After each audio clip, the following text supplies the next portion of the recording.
Oh no, someone broke into my house and stole my setup or packed it neatly into boxes and then left it here. That's so weird. Why would they do that? What a not smooth criminal. Hey guys, and welcome back to My name is ChadChad. Not really. And I moved, then I got super sick, but then I felt better and everything was great. Just kidding, I got sick again and it was worse than before. But I'm actually really happy about it because it gave me time to explore the magical, literally magical side of TikTok known as fairy talk. Not the kind of fairy that gets stuck in the Suez Canal, but the type of fairy that dies if you ever say you don't believe in them. Kind of a little dramatic, honestly. You don't ever see any other mythical creatures doing that. Oh my god, is that Bigfoot? No, it can't be. I don't believe in Bigfoot. What's happening? That's really mean. Like, I don't know why you have to say that, so I guess I'll just die. Oh, I'm sorry. And my feet aren't even that big. I'm a tall guy. Okay. Proportionately, they make sense. You're right. Fairy talk seems to have started out with your regular stuff, like people pretending to find a real fairy. I just caught a fairy. A fairy landed on me. Fairies are real? Heck yeah, they are. And I don't know why the egg is here. Either fairies can lay massive eggs, 4 times their size, or this is the fairy. This is actually an egg fairy. They're like tooth fairies, but if you put an egg under your pillow, you don't get money, you get salmonella. Egg fairies aren't as fun. A fairy? I didn't know that. While I was collecting eggs, a fairy landed on me. It's in my hand. And as far as scientific discoveries go, I don't think you can get away with concealing about 80% of said discovery. My name is Benjamin Franklin, and look, I just found electricity. Wow, that sounds exciting, but you made me wear this, so I can't really see it. And I found your dad. Hi, son. What? He's been gone for years. And I found my dad. You sure are founding fathers. But discovering fairies? Lame. Who wants to do that when you could be discovering today's sponsor? This video is sponsored by Scentbird. I love Scentbird because it's like Christmas, but every month and with scents. It's Christmas. Scentbird is a monthly subscription service that lets you try out new fragrances for a fraction of the money you would spend on a full bottle. It's also a great option if you aren't really sure what type of scents you like. You can take a quick quiz on Scentbird's website, and based on your answers, they'll help you find the perfect fit for you. You can pick your fragrances every month from a huge selection, including brands like Prada and Gucci, with perfumes, colognes, and a lot of unisex options as well. This month I got Midnight Silhouette by Christian Soriano and Bite Me by Confessions of a Rebel. This one is a citrusy, zesty scent with pomelo and red salt. It kind of reminds me of a beach day. It just smells fun and summery. Then this one is more sweet and full of florals with vanilla orchid and jasmine. This one smells like you're taking a fancy bath in a fancy clawfoot tub that you can afford because you saved so much money using Scentbird. If you want to check them out, just click the link in my description and be sure to use code CHAD3 for 55% off your first month at Scentbird. Thank you to Scentbird for sponsoring today, and let's get back to the video.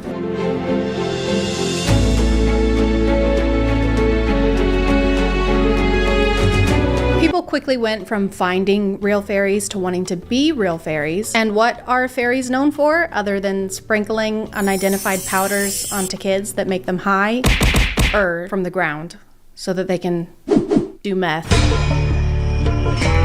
Fairies are known for flying.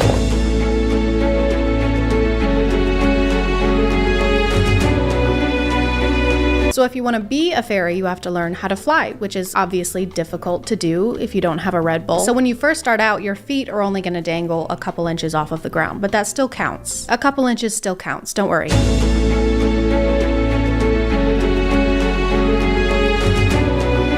It actually takes 2 years to learn how to fly any higher than a few inches. And that's a long time to learn how to do something that Kylie Jenner does every day for like 3 minutes at the small cost of $70 million in the future of our children. But I guess some people got a head start on their fly training because some of them can fly over entire forests or neighborhoods.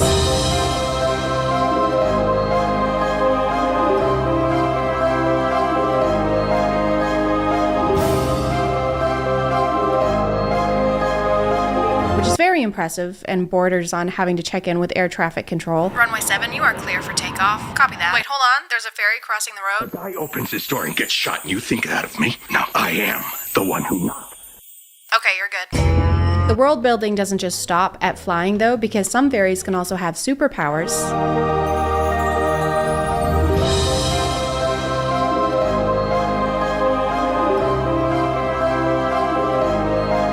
If you grow poison ivy in your hand, do you get poison ivy, or can you go around shaking hands at a pro-life rally? And no, it's not bioterrorism. When you agree to shake someone's hand, you agree to the consequences. Just don't shake hands until you get married.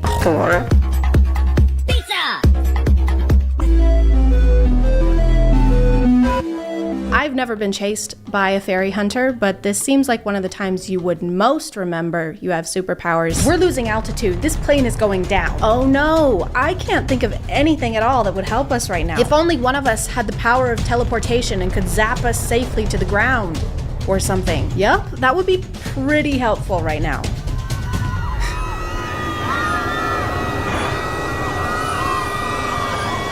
Oh, I just remembered I can... There aren't just fairy accounts or accounts teaching you how to become a fairy. There are also accounts that belong to the actual fairy hunters. Let's make a fairy trap. Dragon snot. Poison. Shark blood. Sugar. Let's leave it out and come back tonight. There are hunter accounts and they just trap and end fairies.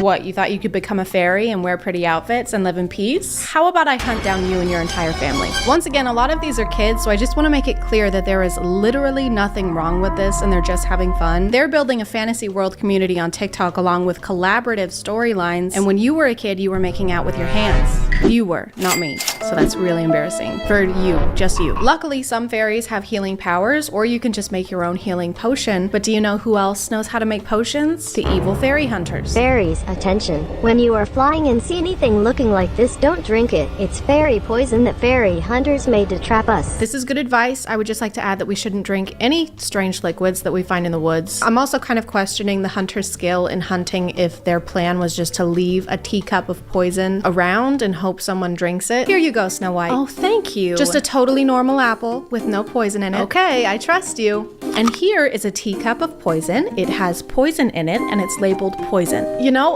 I think it would be kind of dumb for me to drink that tea without thanking you first. Oh, please. The fairy hunters never really make their motivations clear. Some of them seem to be hunting out of pure malice, and then the other ones are collecting the loot that fairies drop when they die. I killed her. I took her heart.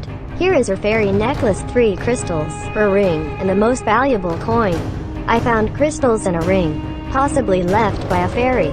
And there are the different types of fairies. So the water fairies can control water, earth fairies can grow plants, egg fairies can make a mean frittata, and they all drop something different depending on what type they are, but there's almost always a stone, and the hunters keep and collect these stones like baseball cards with more murder and less baseball. I found out my sister was a fairy, so I killed her.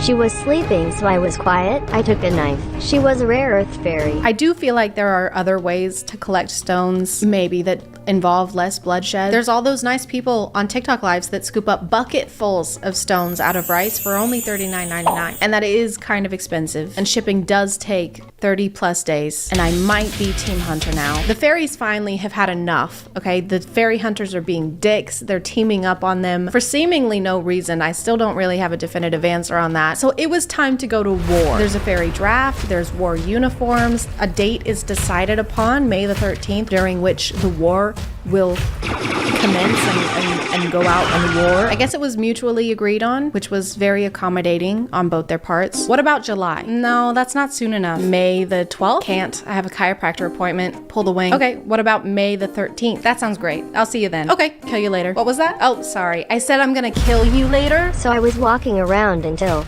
I found a fairy. I had to collect her crystal and her ring. Then I had to clean the evidence.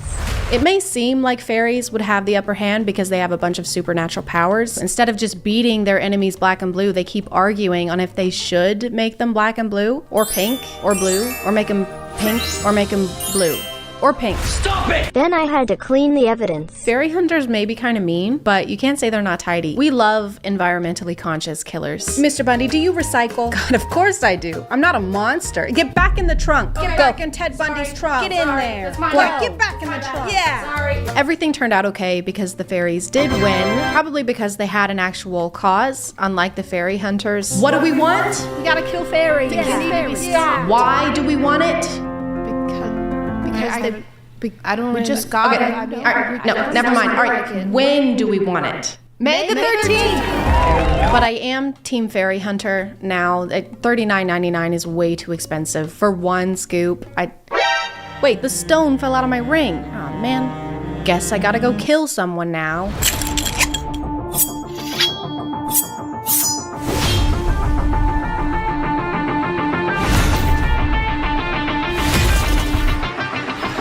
My name is Tinklebell. I am a piss fairy. There are 4 types of fairies. There's earth, water, fire, and piss. And that's what I am. My fairy superpower is stream control. Like I've never peed on anyone on accident.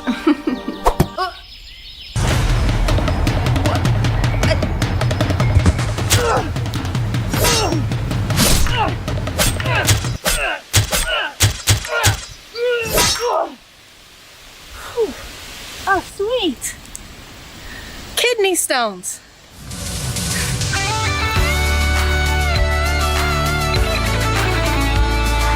I'm gonna call it there, guys. Thank you for subscribing, and if you are still here, thank you so much for watching. I appreciate you clicking on my video out of all the videos that are on here, and I'll see you next time. And also, if you want to check out Scentbird and use the link in my description, just be sure to use code CHAD3 for 55% off your first month. Okay, bye.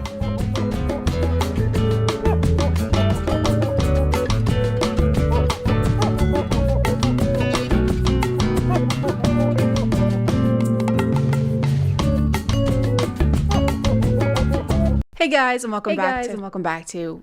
Oh, I'm so sorry. So sorry. I didn't realize you. No, you first. Go ahead. Oh no, please. That would be so rude and unladylike. I couldn't possibly. I insist. No, I insist. You go first. No, you. You're too kind. It's only polite. A twinge of cringe. My name is ChadChad. Not really. And today we're gonna become ladylike. So sit up straight.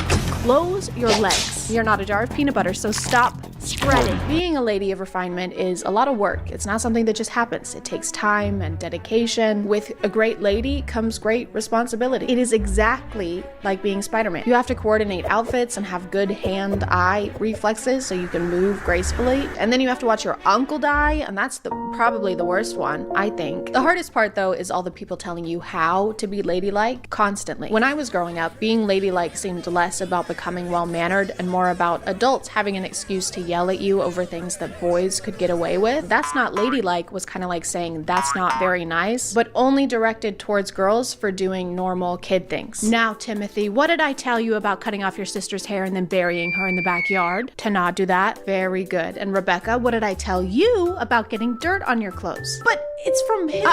No buts, Rebecca. Go pack your bags. I never want to see your face again. But actual lady etiquette is super, super complex. I fell down this rabbit hole on TikTok a couple weeks ago, and it turns out I've been doing everything completely wrong. I'm gonna use the restroom. BRB.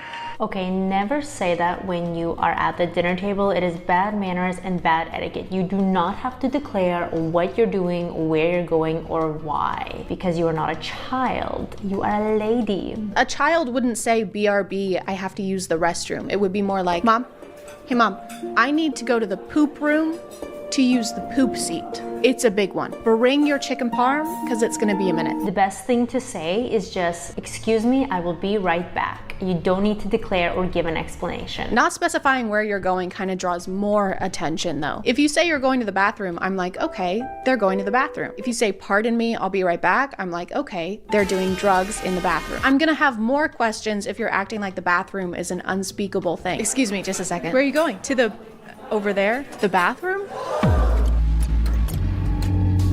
We do not speak of that place. Whoa. 18 years ago, that place took my family. That place did? And it left me with this scar.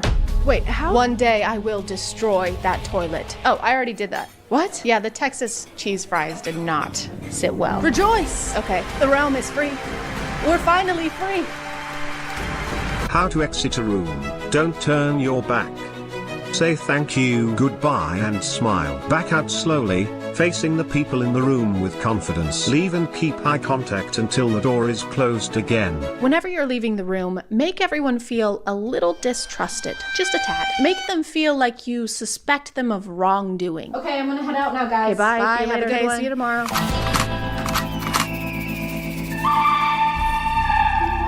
Sometimes these videos involve really specific scenarios, like how to pick up your purse from the ground.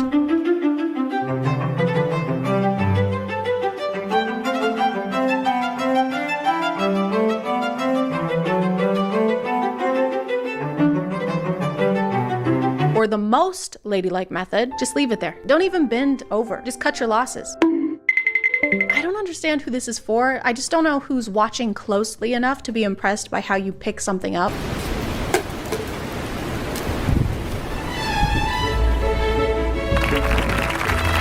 What I mostly don't understand about etiquette is when it extends beyond like the dinner table, because I understand classes where you go and they show you which fork to use or where to put your napkin, but some of these apply even when you're in your own home. 5 things elegant ladies never do at home. Eat in front of the television. Gulp out of bottles. Neglect your hygiene. Wear slobbish clothing. Have a cluttered/untidy environment. So picking your nose and wiping it on the couch is off the table, then? That's a no? Got it. Rules don't apply when you're in your own home, okay? There's no shame there. That's the only place you get to stop the facade, not continue to care about your appearance. I like to come home after a long shift at work and slip into something more comfortable, high heels and a ball gown. Then I reapply my makeup just in time to go to bed and sip water from a decanter. I've seen this rule a couple of times, but they never really give an explanation on why we shouldn't be drinking directly from bottles. My only guess is that we don't look dainty enough while doing it. Nothing could matter less. There's no equivalent of the rule for gentlemen. If there was a TikTok telling men not to drink from bottles, it would be for a completely different reason. I've said it once and I'll say it again. Water bottles? Phallic. So phallic. Drinking water is gay. Don't do it. Oh, you're hydrated?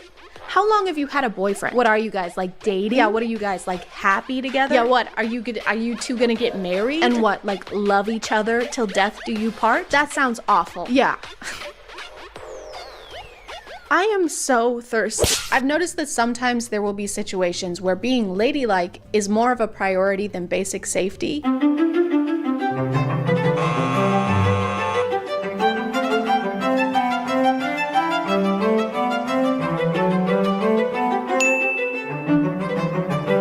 I thought it was more of a posture thing, like just keep your head high, but it literally says not to look down. Ladies, your instinct may be to look down and make sure you don't tumble to your death, but your instinct is rude. This is kind of similar to how women weren't allowed to ride horses normally and had to suspend themselves from the side like a human picture frame because they thought riding a horse normal would make you lose your virginity.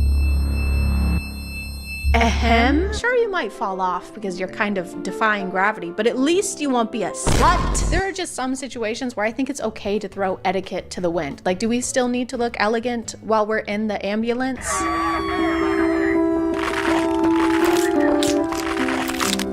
For some reason, most of these creators really hate athletic wear. Number 1 tip to look expensive and elegant every single day. Dress for the occasion, ladies. I see so many people shopping and traveling in yoga pants and sports trainers.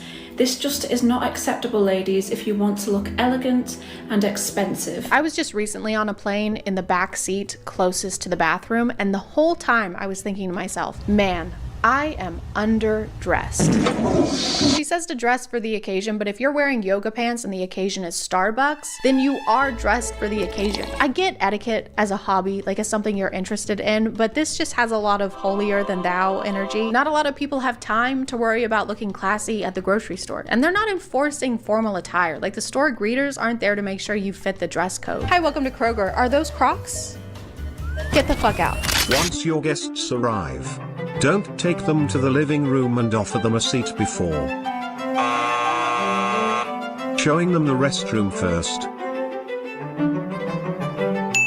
How are we supposed to introduce them to the bathroom? I thought we weren't supposed to talk about it. Hey guys, come on in. This is the foyer. Oh, watch your step. And this is the... This is the... I I think it might be a little awkward to show people the bathroom first. I just wait until people need it and then tell them, because otherwise it's like, here's the crapper in case you need it, in case you do. I know you will. So just if you need to take a massive, steaming, wet dump. No? Okay, let's see. You really can't catch a break with this stuff because even your hobbies need to be ladylike. Elegant hobbies. Equestrianism. Art enthusiast. Gardening. Ballet classes. Archery. Skiing. Polo. Baking. Isn't choosing a hobby based on what other people think of it kind of defeating the whole purpose of having a hobby? It's supposed to be a you thing, not a make other people think I'm fancy thing. So this is my scrapbook. I just like to work on it when I have some me time. Aw, that is so cute. Yeah, I guess. I like to make this when I have some free time. Wow. Yeah, this is way better than your scrapbook. Well, yeah, your scrapbook. Okay, shit on it. I'm gonna shit on your scrapbook. Please don't. So you can't take a break with your hobbies. You can't take a break in your own home. Do you ever get to pause being ladylike? Because it seems like it's almost a sport. It's like a competition that never ends. It's like the Hunger Games, but for elegant ladies.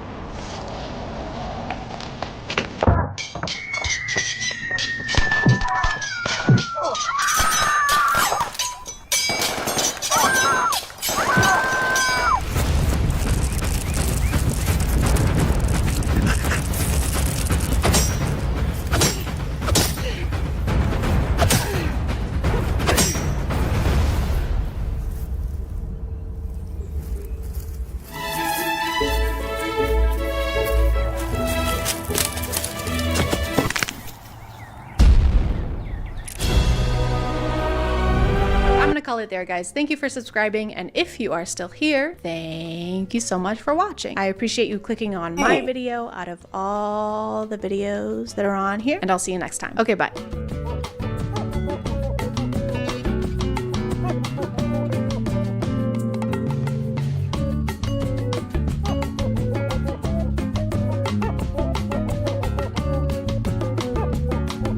Hey guys, and welcome back. Welcome back, Hey guys. everyone, Come on. thank you. Wow, thank Welcome you, back. thank you. Welcome. It's an honor to be back. A twinge of cringe. My name is ChadChad, and we've all heard of Wattpad, especially you. Yeah, you. With the shirt on. You know what you read. You're sick. You make me sick. I was homeschooled, so I wasn't allowed to be on the internet or watch TV or movies or leave my house. So I never really got to read Wattpad. I never got to throw my hair up in a messy bun and then run down the stairs where my mom is making breakfast and she goes, go pack your things. And I go, why? And she goes, because I sold you to pay my gambling debts. And then One Direction comes in and they go, yeah, hurry up, Chad, go pack your things because we're in a big time rush. But don't worry about me, okay? Because now we have Wattpad stories on TikTok. I was scrolling on there the other day and got like 3 ads in a row for this show called Fated to My Forbidden Alpha. I reject you, Celine. Being rejected by an alpha must be brutal. I accept your rejection, Jackson. So obviously that is amazing, and I had to find and watch every single episode available by downloading a whole separate app and spending more money than I do on my monthly Hulu subscription. The show is like a werewolf fan fiction. In fact, I think it's based on one. It's kind of like Twilight minus the vampires and the After series minus the budget, which means that the werewolves want to do each other constantly. Every werewolf wants to do every werewolf everywhere wolf. Ow! This is Celine, by the way. She's the main character, and you can tell because everyone is unreasonably mean to her all the time. She's kind of got this Cinderella thing going on where she's mistreated and forced to do chores because her parents are dead. Meet me in my office, which I'm picking the shit up. Celine! Wine! That's just a mandatory thing when you become an orphan. They come to your house and they announce it like a sweepstakes. Congratulations, your parents are dead. How did you find out about that? That happened just like a second ago. Here's your duster, I don't need any of that. here's your I don't need any of Batmobile. that. What am I supposed to clean with that? The streets! After today, I never want to see you again. I've been waiting years for you to say that, Jackson. So we find out this scene happens after Celine turns 18, which is when you get your wolf, but also when you find out who your mate is. This guy is called Alpha Jackson, and it's very important that we put Alpha in front of his name every time we say it, or he gets really mad. And you wouldn't like him when he's angry because he turns into a really creepy guy who tries to kiss you. Why won't you call me Alpha? You jealous? Is that what this is?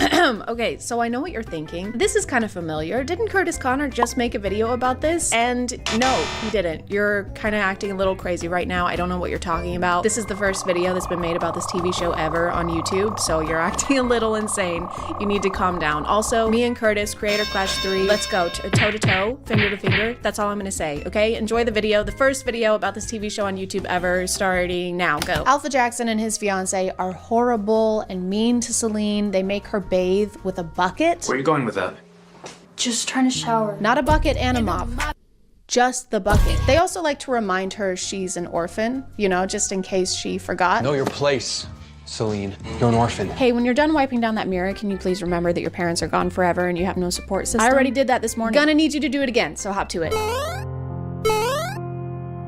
The show wants to make it very clear to us that every alpha in this universe is super rich and comes from old money. In a world where werewolf packs survive on centuries-old fortunes, a fragile peace treaty is about to shatter. How was that? Was that good?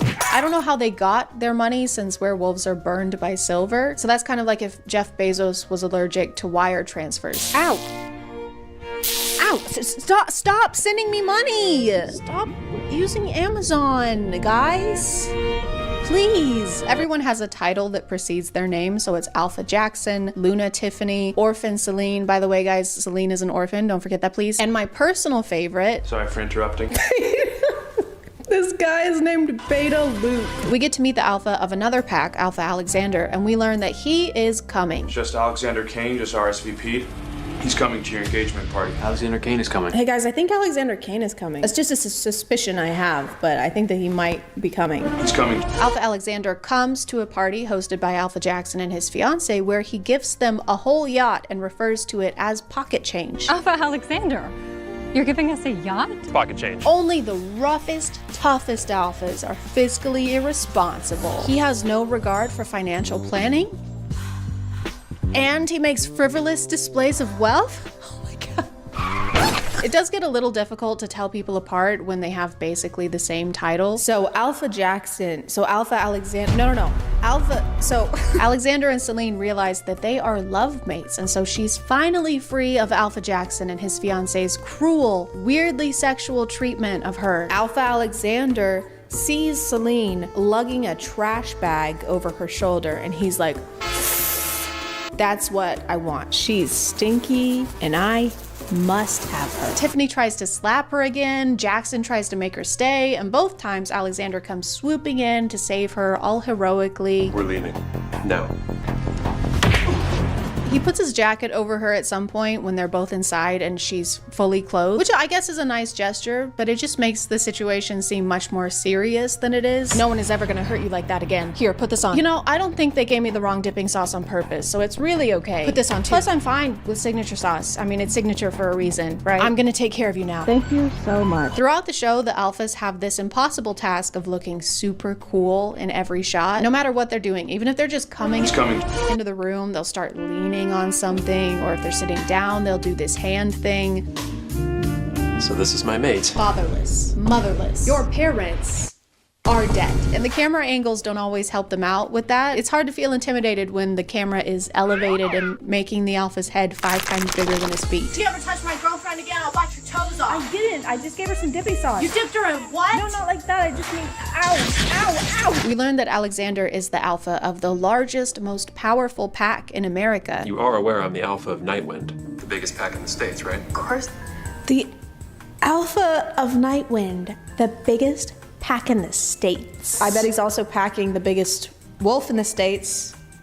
She pack on my wolf till I... She wolf on my pack till I... She wolf on my wolf till I... Pack. I pack. She packs. I give up. She pack on my wolf till I howl. It was right fucking there. That's embarrassing. So he shows Celine his massive mansion, which we don't get to see. Use your imagination. Is that And Celine reveals the most horrid form of torture that Jackson and Tiffany inflicted on her. never letting her try fried chicken. It always smelled so good when Tiffany took some home, but they never let me try it. Those monsters. They get a bucket of KFC, and while she's eating it, he starts to talk dirty to her. Do you understand our mate bond? How it makes you feel? What else you want to do? Let's go home. She has fried chicken in the corner of her mouth during this conversation. Babe, the way you're eating that chicken breast like a fucking idiot gets me going. Don't stop, I'm gonna crumb. Crumbing. We actually find out that both of them are virgins. Fucking losers. And this isn't important to the plot at all, it's just there to add tensions and also so that both of them can talk to their magic mirror wolves. It's me, Lila. I'm your wolf. My wolf, Lila, you're here, you're my wolf. Yes, Celine. And it seems like the only purpose of the wolves so far is to act super funny and help them get laid. Do you not like him? I do. I mean, I don't know him, but there's something about him. That's your mate bond. And the only way they can talk to them is through these mirrors, so it's like a version of Bloody Mary. Bloody Mary, Bloody Mary. Hey, what's up? This guy just got me a bucket of chicken. Oh, he wants you. I know, so bad. I'm gonna talk to him. Okay, just remember to wear something sexy, like a white nightgown covered in blood. You better be thinking about how dead your parents are. I am! The second half of the show is much, much worse because they start to kiss a lot. And I don't like that. The sound when they're doing that is like those rubber hand party favors. It's like two of those slapping together in a wet fashion. Oh, God. Stop.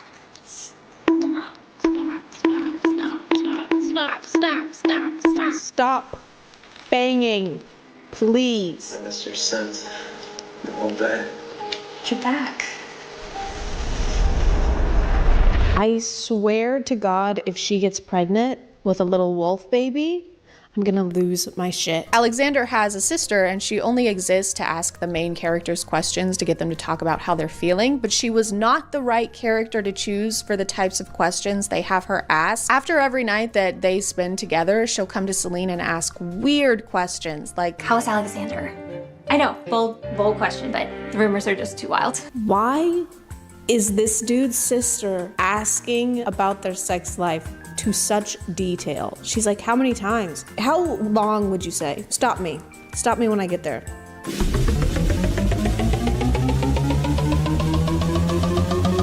Celine ends up visiting her old home, and Tiffany, who is pissed because her fiancé still clearly has a thing for Celine, poisons her in a very clever, very secret way. I come in peace and with drinks. If you're gonna poison someone, do it in like red Solo cups. Don't use medieval chalices that Romeo and Juliet would have used in Act 5. To prove that she didn't poison Celine's cup, she goes, what? You think I poisoned your cup? You know, like an unsuspicious person. Okay, your exhaust pipe is fixed. Great, thanks. What, you think I put a bubble machine in it? Why would I think you— Good, because I didn't do that. You know what? I'm out of here. Yeah, get out of here.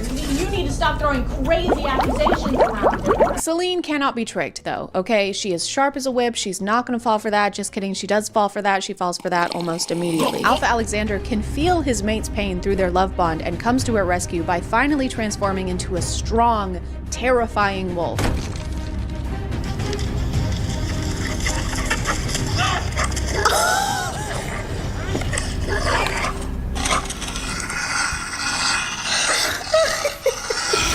He slams Beta Luke against the wall, and by slams, I mean he lightly brushes against him and Beta Luke rolls away like a can of Chef Boyardee.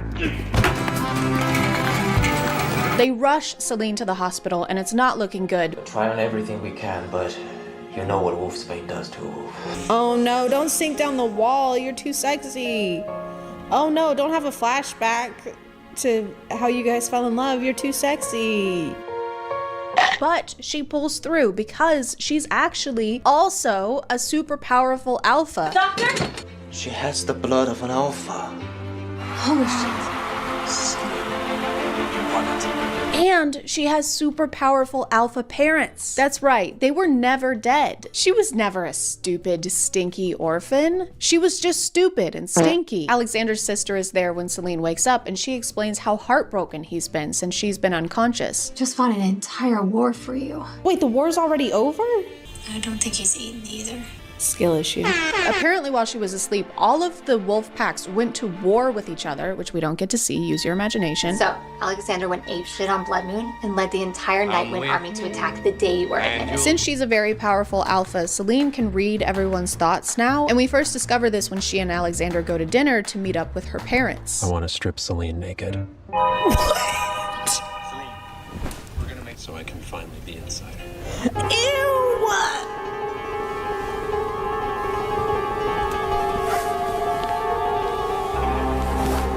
I don't want to do this anymore. He just fully starts fantasizing about his partner who's reuniting with family she was stolen away from, and then they leave almost immediately. Celine, are you okay?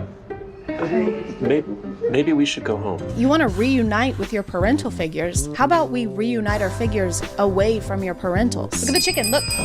Come on, let's go. Now that everyone is happy, no one's parents are dead, everyone is rich, Celine and Alexander get married. Yes! And she immediately gets pregnant because of course she does. Do you think that Alexander Jr., AJ. I swear to God, if she gets pregnant with a little wolf baby, I'm gonna lose my shit. Don't tell me you need to shower.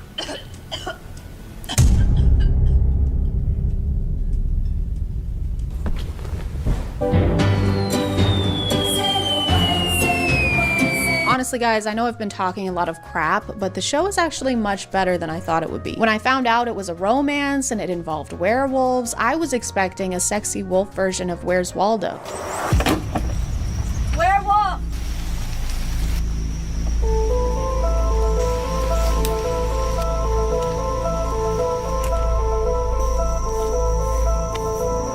Werewolf!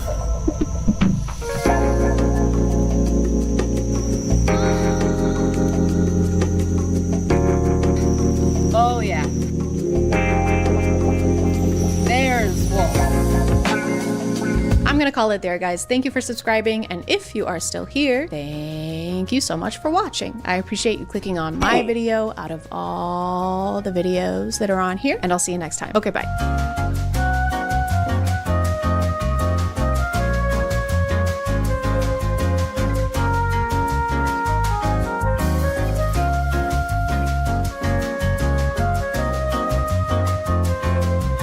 Hey guys, do you hear that? Hang on, something fishy's going on. Just a second.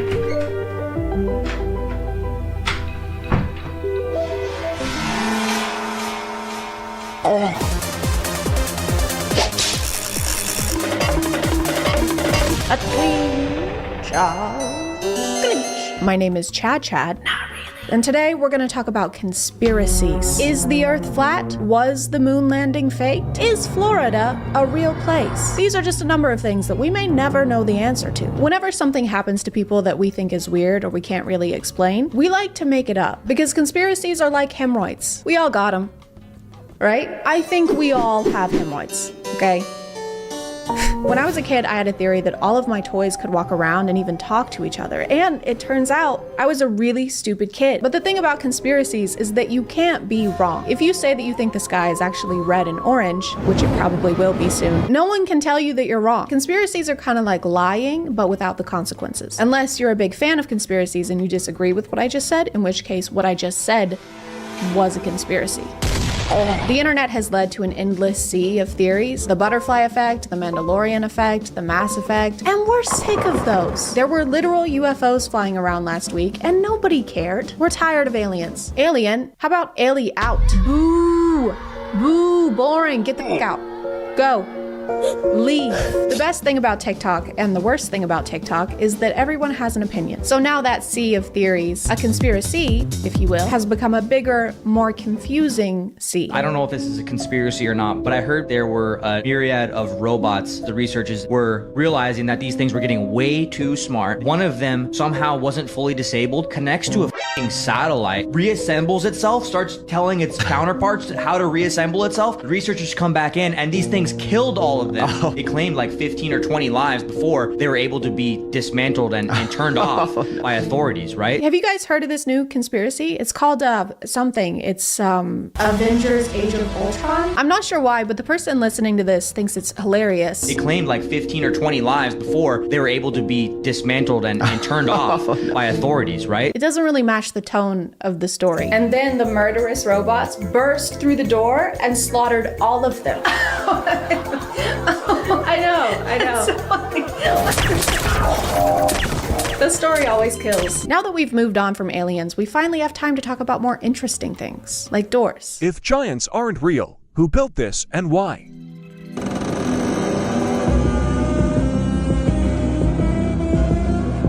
This person is gonna lose their mind when they find out about skyscrapers. Who the heck did this? This is too big. I like to imagine the creator of this TikTok doesn't really believe in giants, but is actually just the person who made this door. You notice that top latch? It's actually really complex. Yeah, I heard it took her like 15 years to finish it. It's super impressive. Yeah, I would have sex with that person if I could.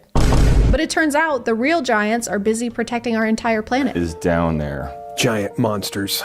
They're a natural defense mechanism from the planet. Could you give me an example of what one of these giants look like? I only have one personal experience that I was there for, saw with my own eyes, and experienced with my own 5 senses. Oh, you only saw the 300-foot tall billion-year-old giant monsters one time? Lame. Something that resembles a big furry primate, like a sloth that walks on its hands and is covered with hair. So the giant monsters are furry, and you experience them with all 5 of your senses. All 5 of them? It was for research, guys. I had to taste the furry primate genitals. I mean giant genitals. So you're saying that a giant sloth doing handstands is the only thing protecting our planet? So we're oh my god, help! These giant space worms are eating my family! Not to fear, the sloth is here. Oh, thank God. Thank you. Yep, I'm on it. Thank you so much. Yep, we'll get right on that. Okay. When? Just give me a second, God. If you take a picture of a $1 bill, on the back, it looks like an alien. Yeah, I saw that. Yeah, you turn the contrast all the way up. The contrast reveals an alien head and the face, the eyes, everything. It's kind of genius. Did you know that if you completely change the physical appearance of something, the physical appearance of that thing completely changes? This is like the opposite of those zoom enhanced tropes in FBI shows. We got a shot of their plates. Put it on screen. Zoom out. Keep going. Turn up the contrast. Turn down the contrast. Set it on fire. Dehance. We got him. Yes. It's kind of genius. What's in your pocket? Yeah, Roswell. Did you just say Roswell is in your pocket? It's a big ass pocket. Is that a southeastern city from New Mexico in your pocket, or are you just happy to see me? Oh, it is a city? Okay. What I hate about a lot of conspiracy TikToks is that sometimes they'll forget to include the conspiracy part. Because let's say that yes, if you mess with a $1 bill, it does look like an alien. But then what? That's not a theory. Are you implying that aliens live inside $1 bills like little hermit crabs? Or are you implying that the government is run by aliens? Because that's ridiculous.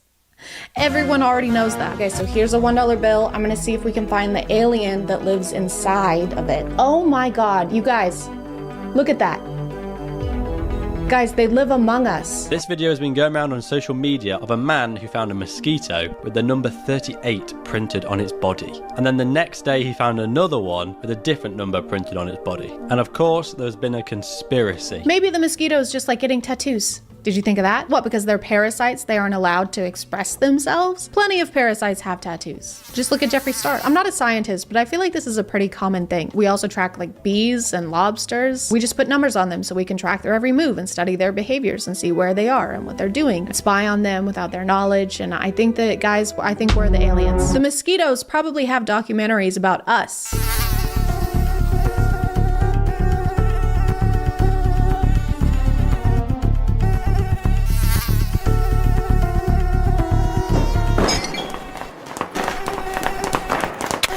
Y'all, I am freaking out right now. There's a lot of unexplained things going on in the ocean right now. Just watch this real quick for me. You get to Mars by going through the ocean. you can't get to the bottom of the ocean. I'm pretty sure that the ocean has a bottom. Because outer space is the ocean. Otherwise, how does the water stay there? If there was actually space underneath, then the gravity would suck all of the water out. The water would be gone. The ocean would be more like a notion. Now, there's a situation called the firmament. So we know that water is all around us. And it is said that this dome divided the sea into upper and lower sections. You can't cancel this out because they still haven't discovered 80% of the sea. Yes, I can. Call me algebra because I can cancel out whatever the fuck I want. I haven't discovered 80% of Pennsylvania, but that doesn't mean that it's a portal that'll take me to Mars. It just means I've never been to Pennsylvania. She goes on to say that deep sea fish are probably aliens since the ocean is space now. Keep up. And then cites the 2020 film Underwater as the basis for that. If y'all have ever watched this movie Underwater, they went too deep and found the creature that don't even look like it's supposed to be from this earth. But if you're trying to strengthen an argument, I don't know if referencing a Kristen Stewart movie is the best idea. And therefore, my witness is innocent on all counts. Stalking a 17-year-old? Innocent. Twilight 2008. Robbing a bank with 2 accomplices? Catch That Kid 2004. Consuming the blood of an innocent human? Breaking Dawn 2011. Also, Your Honor, she's a mosquito. Yeah, hi. And I still have malaria. Does anyone actually still watch the moon landing footage and think it's real? Okay, but whether you believe in the moon landing or not, you can do this to anything and then claim it's not real. You've made them look silly. Of course we don't believe them. Have you ever been to Pennsylvania? Yeah. Very fine grain as you get close to it. It's almost like a powder man. A conspiracy that stayed pretty consistent on TikTok is that all celebrities are lizard people. What that involves is usually pretty vague. It's just if they say something weird or if they do something lizard-like, it means that they eat children, like lizards do. I can say clone, I want to say clone. All right, so there's like a clone by Ang Lee.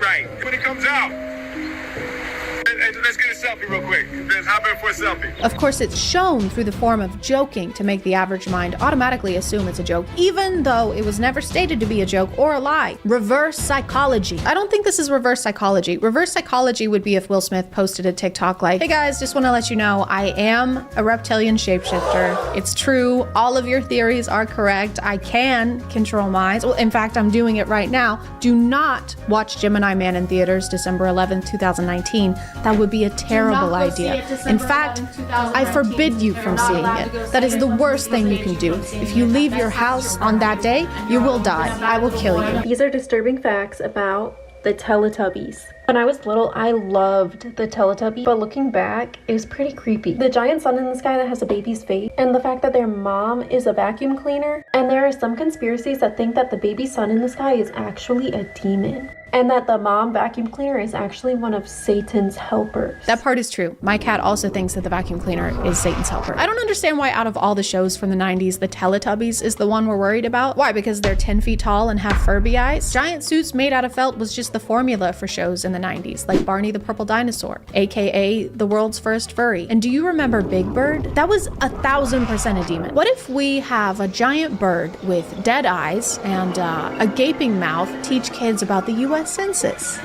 It'll be fun. How many people live in your home? Have you heard about the dark conspiracy theory that surrounds the Teletubbies? Well, it's First piece of evidence is that they have a female voice that seems to come from the ground, always telling them what to do. Like, who the does she think she is? And what's underground? I don't think anyone who made a conspiracy TikTok about the Teletubbies actually watched an episode of the Teletubbies first. All they do is eat toast and pudding and splash around in puddles. And the demon voice in the pipe, when it comes out of the ground, it makes a continuous wet fart sound.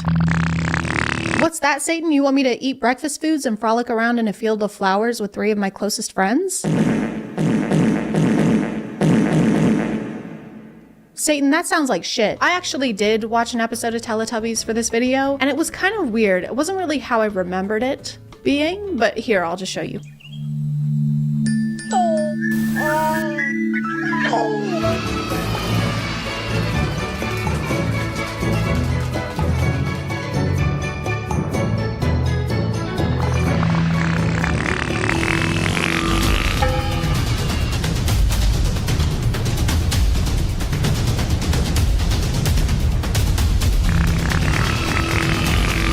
I'm gonna call it there, guys. Thank you for subscribing, and if you are still here, thank you so much for watching. I appreciate you clicking on my video out of all the videos that are on here, and I'll see you next time. Okay, bye.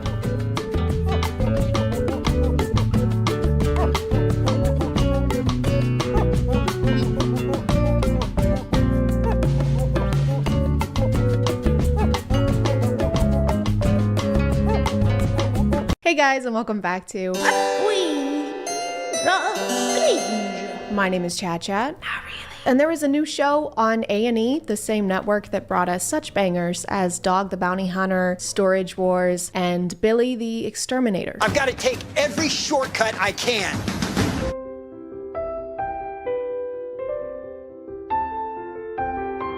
Adults adopting adults is the new hot goss online. It's the new thing. But I wasn't sure I wanted to make a video on this because I've seen that people have already talked about it. But then I watched the first episode in a moment of weakness, and it was way worse than I thought. I'm already not a huge fan of reality TV because it's usually not reality.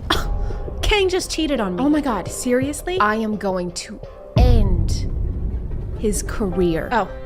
in living as a successful businessman. Okay, yeah, okay. If his business was breathing. No. There's actually a lot of reasons for adult adoption, like foster kids wanting to be adopted by their foster parents, or stepkids who have become adults who want to be adopted by their step-parents. So adult adoption isn't inherently strange. But this is reality TV, guys. They can't make a show about healthy relationships. Ugh, get that shit out of here. So the show starts out introducing us to the different couples who are looking to adopt an adult, and immediately one couple sticks out to us. But if you're adopting a whole person, Danny, I feel like Christy's allowed to have a few cats, you know? Baby, I know you don't want to adopt an adult pregnant woman and bring her here to live with us and financially support her, even though we've only known her for 3 months, but you have more than one cat, so you kind of owe me. We can't. And her even saying that Danny gets what he wants, no matter what she says, makes me feel like I have front row seats to an emotionally abusive relationship. And I did not buy tickets. I just went on the internet and I was like, I would like some lighthearted cringe, please. For one,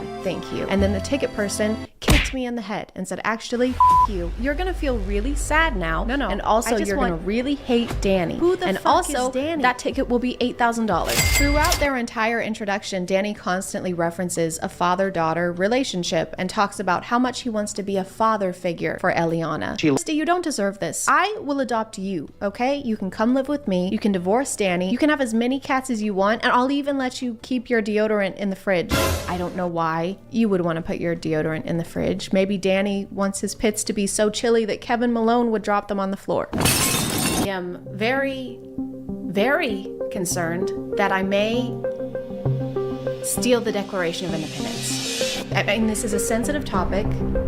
So far, I have not thought of stealing the Declaration of Independence. I mean, I did steal it. I did steal the Declaration of Independence.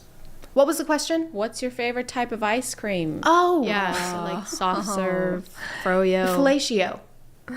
Yeah, I'm calling the police. With nut. Yeah, lots and lots of nut. Eliana runs into some issues at the airport, and Danny is freaking out and trying to get over there as quickly as he can. Baby, we need to move. We gotta go. We need to leave right now. As if Eliana is going to change her mind about living with them in the time it takes Christy to refill her water bottle. This is the contact picture you chose for your potential daughter? You don't put your kid's contact picture with them bare-shouldered and moist. Parents choose a picture that your mom posted on Facebook 5 years ago, and her friends called you pretty even though you had corn stuck in your braces. They start to wonder if she was catfishing them. He keeps making references to how he looks forward to their relationship developing, but always includes physical things. I gotta get another hug. Oh my God, I had to wait for my hug. She's cute as the day is long. Like she has any idea about this dude's infidelity or the young woman that he already tried to adopt, who he fell in love with. They just didn't mention it to her before she came all this way. That's what you're supposed to do in new relationships like this. Support each other, quality time, and keep things from them until it's too late to back out. Anna just got here yesterday, so it does seem a bit early to be like, oh, by the way, we did this before and it almost ruined our marriage, so please don't do that. Welcome to your new home. I think it's fascinating that when talking about adopting Eliana, he says things like, she needs me. Eliana needs me. Or she wants to be with me. Or she entrusted me with her life. Eliana has entrusted me with her life. But when we're talking about the shitty things he's done, all of the sudden it's our marital issues, and we have had issues in the past. Our marital problems. So he is able to act like they're a partnership, but only when he's trying to make it sound like they both fell in love with a 19-year-old. To conclude, Danny f***ing sucks. Hey, it's Editing Chad. It's been a few days since I filmed this, and I just found out that A&E completely canceled this show already. They pulled it from their website and every streaming service that it was on, thank God. And Danny is also racist. So you're welcome for this update. I'll talk to you later. Okay, love you. Bye. Christy needs to find someone who likes her cats and takes her feelings into consideration before making huge life decisions. A&E also sucks for using Christy's obvious distress as a hook for their show, and I highly doubt that Christy wanted to be on the show in the first place because she seems pretty unhappy with the camera being around. In short, everything about this sucks and I hated it, but you can let me know what you think in the comments, or you cannot leave a comment because I respect your opinion. Do you see how I did that, Danny? I'm gonna call it there, guys. Thank you for subscribing, and if you are still here, thank you so much for watching. I appreciate you clicking on my video out of all the videos that are on here, and I'll see you next time. Okay, bye.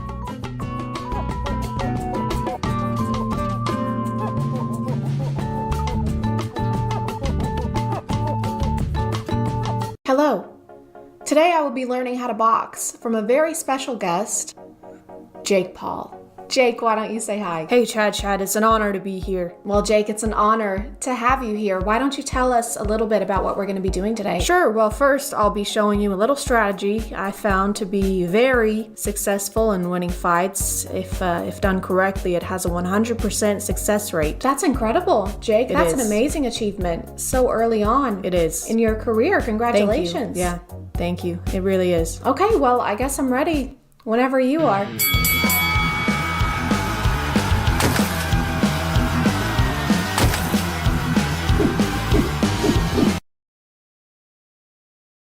What's this? Just take it. I thought we were gonna fight. We are, just take the money. Okay. Now what? All right, now let me win. What?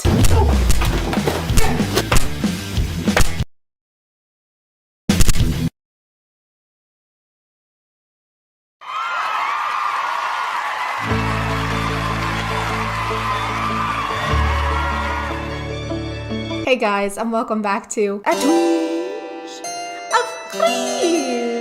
My name is ChadChad. Not really. And today we're going to be taking a look into the appalling world of Jake and Logan. I'm sorry, I promise I have better jokes in this video. I'm filming this after getting my second dose of the vaccine base, so please keep that in mind when you're passing judgment on my puns. Also, go get vaccinated. It's easy, it's quick, and why would you pass up on the once-in-a-lifetime opportunity of actually getting something for free in America?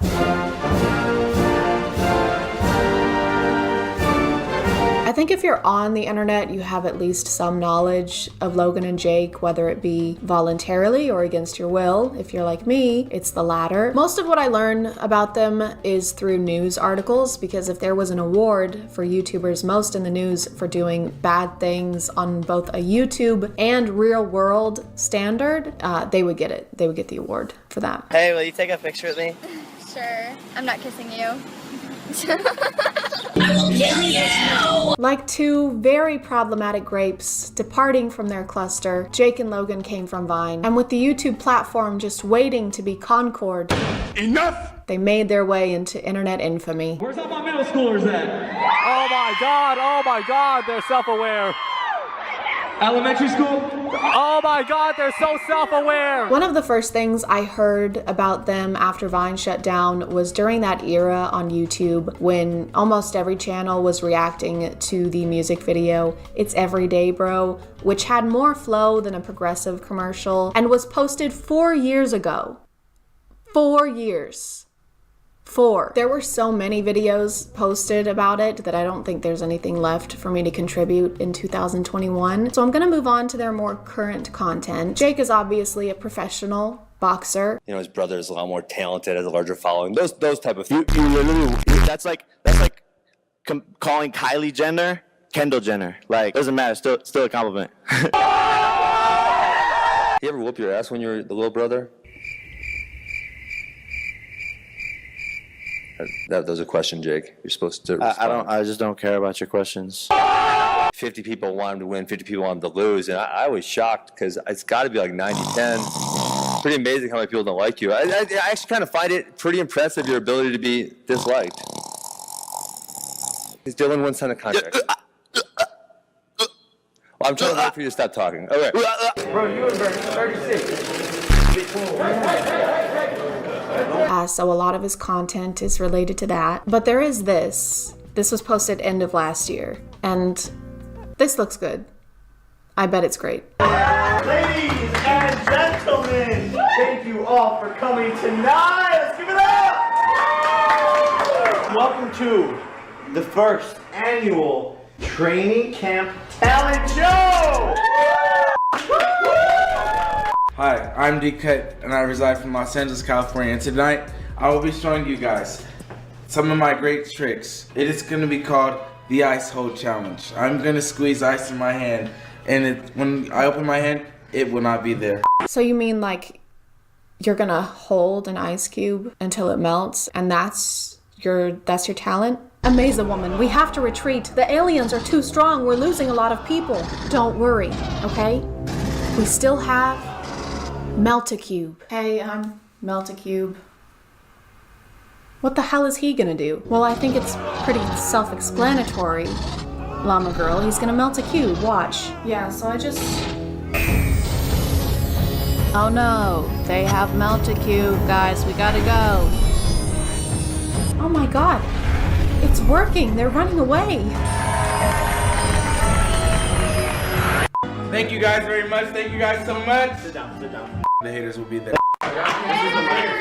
It's on, it's on. What are these cuts? Like, I guess they add to the video if you're trying to make it more comical. I would like to place emphasis on the word trying, but after a while they just get obnoxious. I feel like I can't really show the rest of this video just because of the pure amount of ass in it. He takes pictures with an ass to promote his new music video, and then he eats eggs off of an ass. But I can pretty much sum it up for you. Hey guys, today we're gonna be filming a music video. I'm gonna be taking pictures with an ass in my face, and then I'm gonna be doing fight stuff. Be sure to buy my merch, by the way. We have phone cases, sweatshirts, t-shirts. Please, for the love of God, buy my merch. All my videos get demonetized, and I don't know why. Logan's recent content seems to be much more bearable. He has that new podcast, and he's also doing the fighting thing. I'll answer the Muhammad Ali question. George Foreman. If you tell me what 7 times 8 is. Why are we still here? You can't do math. I've made a severe and continuous lack of my judgment.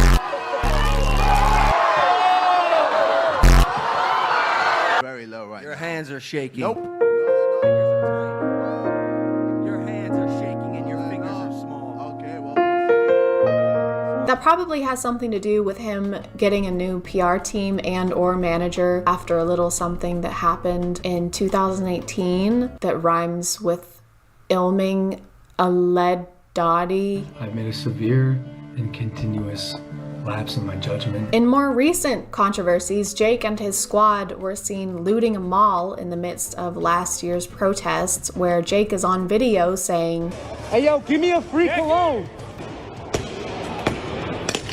he was charged with criminal trespass, but it got dropped, which in the world of a wealthy white man with a huge social media following probably just means that. But let's talk about the incident that just happened and actually inspired this video.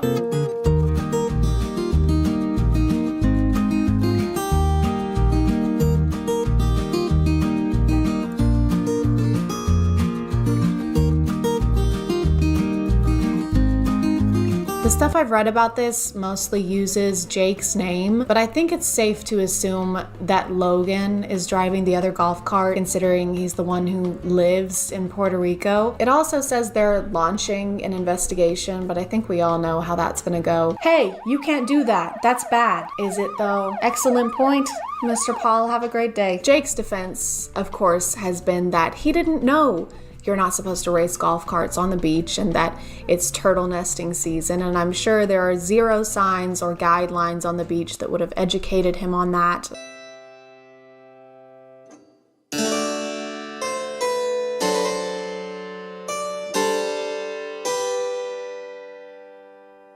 Order in the court. I said order in the court. Jared, on the charge of homicide, how do you plead? I'm not guilty, Your Honor. Jared,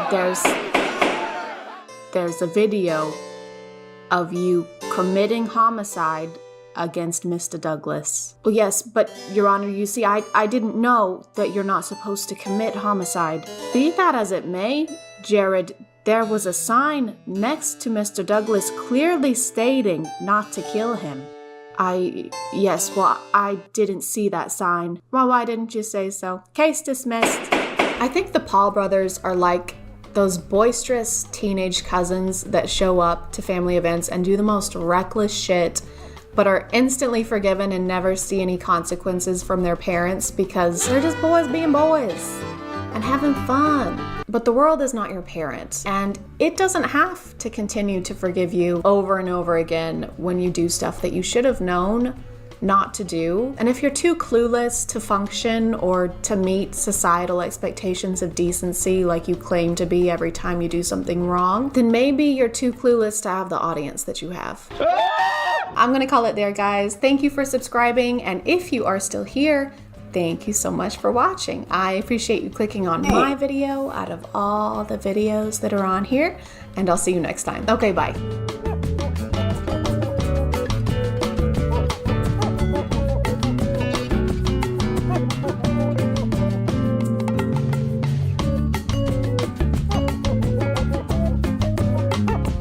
Hey guys, and welcome back to My name is ChadChad. Not really. And today we're gonna have a party. Not that kind of party, but don't worry, it'll still be a blast because instead of dancing or having fun, we're going to find out whether we're a fish he or a fish her. Gender reveal parties were birthed in 2008 by a blogger who decided to cut into her cake and let the color of frosting reveal her baby's gender. Little did she know she was starting a new custom involving family and celebration and wildfires.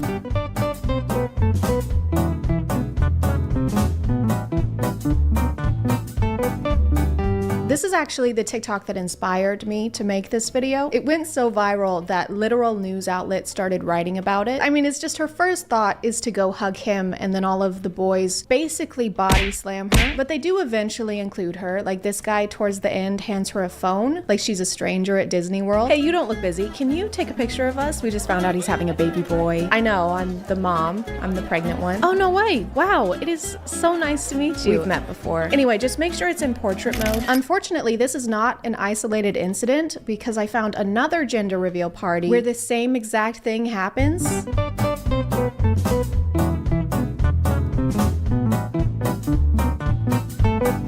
Even down to the same wardrobe. Everyone's sporting this fashion combo with the hat and the sunglasses that look like you're about to get your teeth whitened. So this is just a thing that happens regularly, I guess, where you forget about and exclude the person who's doing like 99.9% of the work. I didn't know that having a gender reveal party was so life-threatening. Do you think the invitations specify that the dress code is like combat casual? Just wear something that looks cute, but can also protect your ribs from potential trauma. And don't forget your insurance card. That's unrelated, but don't forget it. At least they have the good sense to have the mom throw the ball toward them from a distance. Otherwise, we'd have a real Thunderdome situation on our hands. Congratulations, you're having a boy. Oh my God, that's great. That's what I was hoping for. Good luck. What do you mean? Wait, no, what? Is that a whole baseball team? But it's apparently pretty common to ignore the mother of your child at these things and just sprint in the opposite direction. The gender will get revealed and the dad just starts running off on his own little side quest.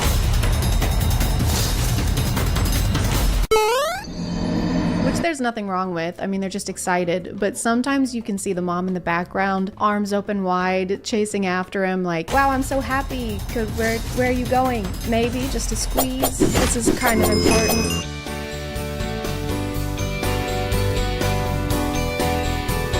Will the baby have pink blood, or will they be a CBS show starring Tom Selleck? I'm not gonna pretend like this isn't a really creative way of doing this. It doesn't have the potential to cause physical injury to anyone or poison any aquatic life, which I can't say about all of these gender reveal parties. Like in this one, we're using a knife. We are using a knife to pop the balloon and pointing it towards the father in the general vicinity of the human that bleeds. And the baby is crying, obviously, because it just witnessed attempted manslaughter. Or you could try and poison all of your loved ones with toxic fumes, huh? Wouldn't that be a gas? Oh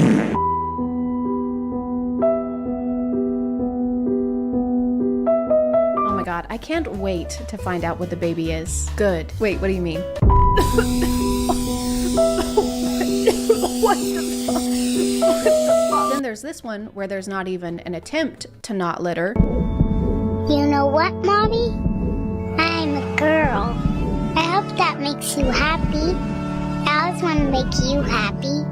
I think it was planned, actually. They seem to have gone out of their way to ensure that plastic would end up in the river. What if instead of doing this on the grass, where we would have to pick up after ourselves, like peasants, we put it directly in the water, then we don't have to pick it up, and the world ends a little bit faster. It's a win-win. I'm gonna be a parent. Another popular theme is to use as much water as you can and then put it on a plane.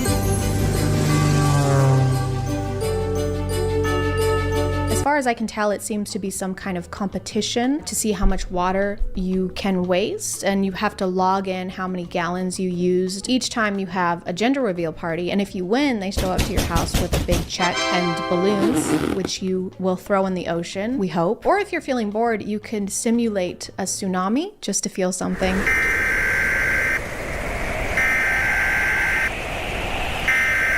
Just make sure you get the cake for a good bargain to make room in the budget for the lifeguard you're gonna need. So what's on the itinerary for the party? Drowning. Cool. Because who needs to conserve water, really, when you think about it? Water's infinite, just like awful movies starring Jared Leto. Some of these are also extremely complicated for no reason.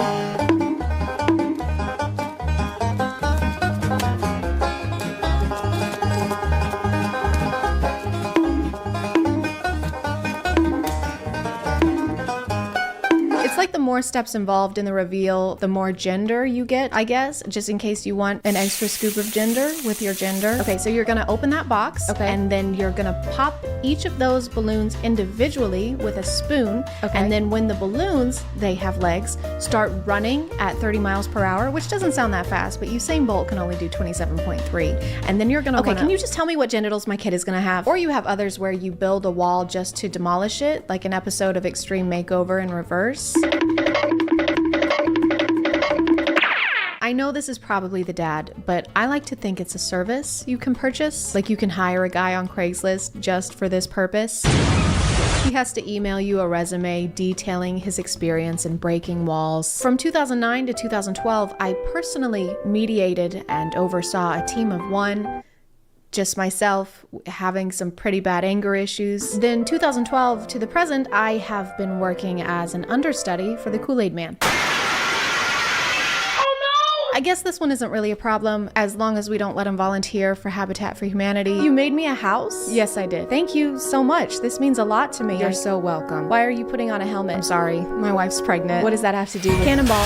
For this next portion, I want to do a comparative study. I'm not going to say anything. I'm just going to show you 2 videos with 2 different outcomes and 2 different reactions and see if you can pick up on the slight difference in response. Are you ready? Put on your science goggles or you might miss it.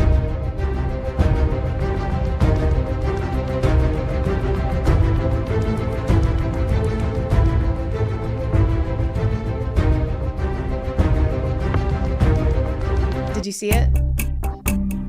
The second one didn't have any fireworks. I think there's a fine line between being a little let down and making your daughter regret being born.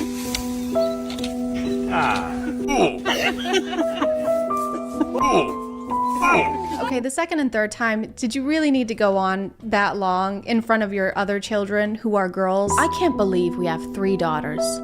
God, girls are the worst. I hate them. Mommy, why is Dad so upset? Don't worry, honey. He just doesn't like the way that you are. Girls can't play sports. These gender reveal parties can apparently cause not only marital drifts, but also tectonic ones. A family did their gender reveal party at a quarry with 80 pounds of tannerite, which is an explosive powder. When they detonated the explosion, it caused a small earthquake which rocked 2 states, causing lots of damage to nearby houses.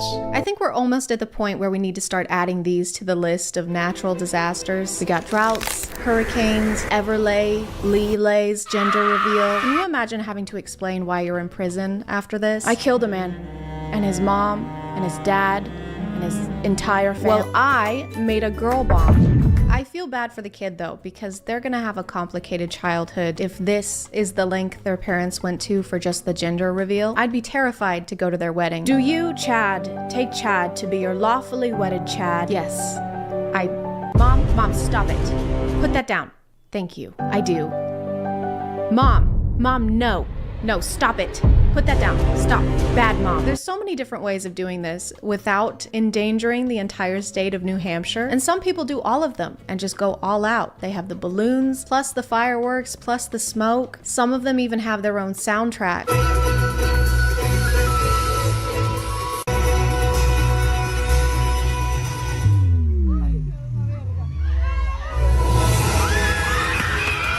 And I honestly admire the setup. It's exciting. I feel like we're watching a movie and approaching the climax. After years of fighting and struggling and breaking walls, we've sacrificed much. Too much, but no more. Because today, everything we've worked for has paid off. And it's finally time to pop the balloon. Everyone do a countdown. 3, 2, 1.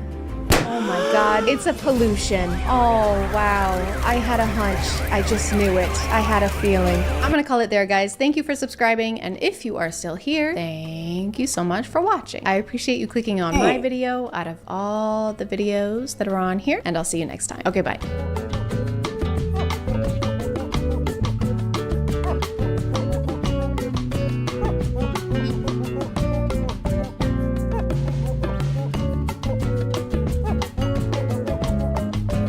There are many things in this world that we don't have enough of. Kindness, for example, and some common fucking sense for another. But more importantly, there is a concerning lack of Cinderella movie adaptations. There's just never enough of them. We've actually talked about a Cinderella movie on this channel before, a long, long time ago in a land far, far away. Get off my dad! And now we're gonna do it again, because they keep making Cinderella movies again. I actually found this one on YouTube, but it isn't your typical Cinderella story, because it's about Cinderella in the Caribbean. It's in a different place, so that makes it a different story, too. I was really drawn to the thumbnail because usually Cinderella involves magic and glamorous gowns. But the two characters here look like they just got out of Wednesday night youth group. So I guess the mice are out of a job. What are they gonna do, sew her a pair of capris while they listen to Britt Nicole? Or Brie Nicole? Our Cinderella in this version is named Ashlyn, not Cinderella, not Ella. There's actually no reference whatsoever to the name Cinderella, and if you thought there would be, that's crazy. Why would you think that? What's wrong with you? Ashlyn is a hardworking, full-time student who also interns at an elementary school and also works for an accountant in between classes, just in case you thought she wasn't working hard enough. I like that in order to communicate that she's a good person and a likable character, they have to make sure that she has no time for herself. Look at her! She works 24/7 and can barely afford to rent a studio apartment. This is how we all should be. I think her boss at the accounting firm is supposed to seem like a nice guy, but to me it seems like he's letting her do his whole job for him. Miller's taxes are done. Good. How are the Ramsey returns going? I just finished entering all the tax records they gave us. You are moving so quickly. I don't know how you do it with everything you're juggling, but you're leaving me in the dust. Oh. Ashlyn, can you do this entire tax return that I'm getting paid to do? You're just so much better at accounting than me.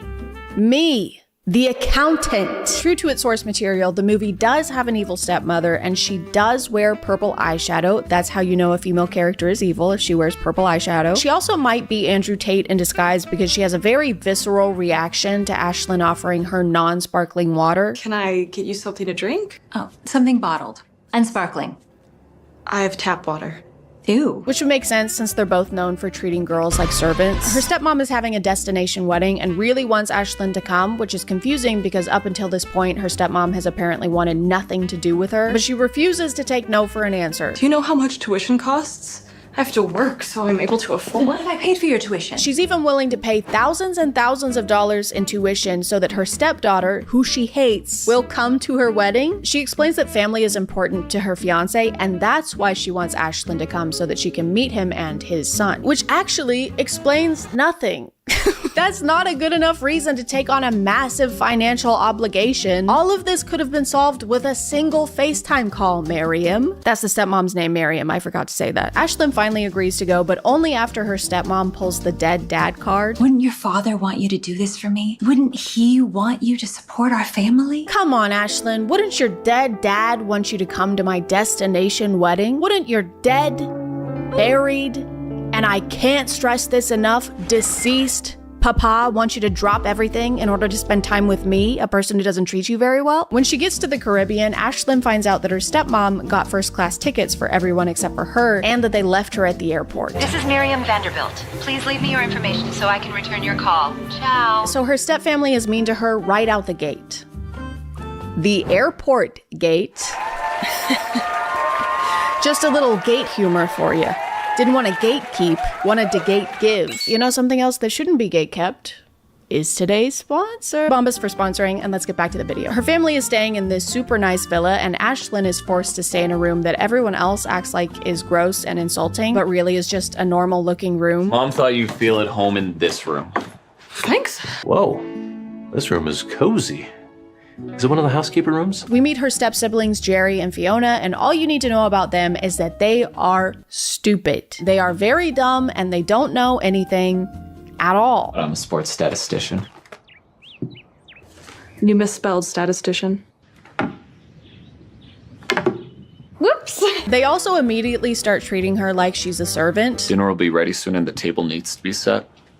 Get to it. Because this is a Cinderella movie and they need to stay true to that part of the story, I guess. Even though it doesn't really make sense because Ashlyn is an independent adult who doesn't live with them and has no reason to just do whatever they say. If anything, Ashlyn should be the one telling her stepfamily what to do because they needed her here badly enough to pay for her entire tuition. But asking Ashlyn to do chores is really the meanest thing they do consistently. You forgot the silverware. Oh.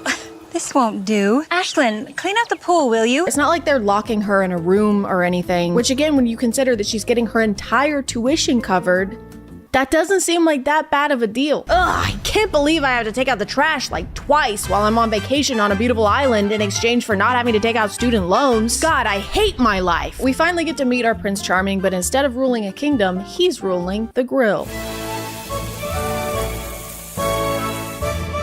And when he and Ashlyn see each other for the first time, she's so starstruck that she completely forgets how to speak and how to hold a fork. Oh. Hi. Sorry, Hi. I'm Noah. Ashlyn. Welcome. And then he helps her set the table so they can eat their kebabs. Now that's what I call a meet cute. Jojo Siwa dance. What does Jojo Siwa dance mean? I wrote this script a while ago and I have no idea what this means. I don't even know a Jojo Siwa dance. That's not right. Jojo Siwa dance. Okay, I got it. Noah is a structural engineer and says that he likes it aside from all the math he has to do, and Ashlyn jokes that she too has a dislike for math. I would have avoided anything that involves too much math. Which would be a totally fine thing to say if she didn't actively work for an accountant. Oh, I work for an accountant. They explain this away by her essentially saying, yeah, it's a tax accountant though, so it's not like real math. It's a tax accountant. I mostly record numbers, data. It's nothing I really have to stew over. Girl, you're calculating and filing people's entire tax returns, and now you're admitting that you do it without using math? Hey, I just finished filing that tax return for the massive company. Oh, that's great, Ashlyn. Thank you so much. Sure thing. Here you go. Ashlyn, this is a drawing of a boomerang? Yes, you wanted a return. Ashlyn, we can't submit this. The deadline is tomorrow. Oh, come on. I'm sure Toys R Us Incorporated will be just fine. Bruce, the evil stepmother's fiance, even though she hasn't really done anything evil so far, she's been pretty chill, honestly. Her fiance wants to get to know everybody better, so they play a game where they have to guess information about another person. Favorite sport? Oh, that's a good one for you. Basketball. Baseball. Going with basketball too. Football. That's it. I got it first. Of course, Ashlyn knows everything about her stepfamily because she's the good one, but her stepfamily knows nothing about her because they're the bad ones. At one point, they need to guess what her favorite hobby is, and no one has any idea. Painting. Cleaning. Reading. Crocheting. No, I don't know how to crochet. I thought I'd get it for sure.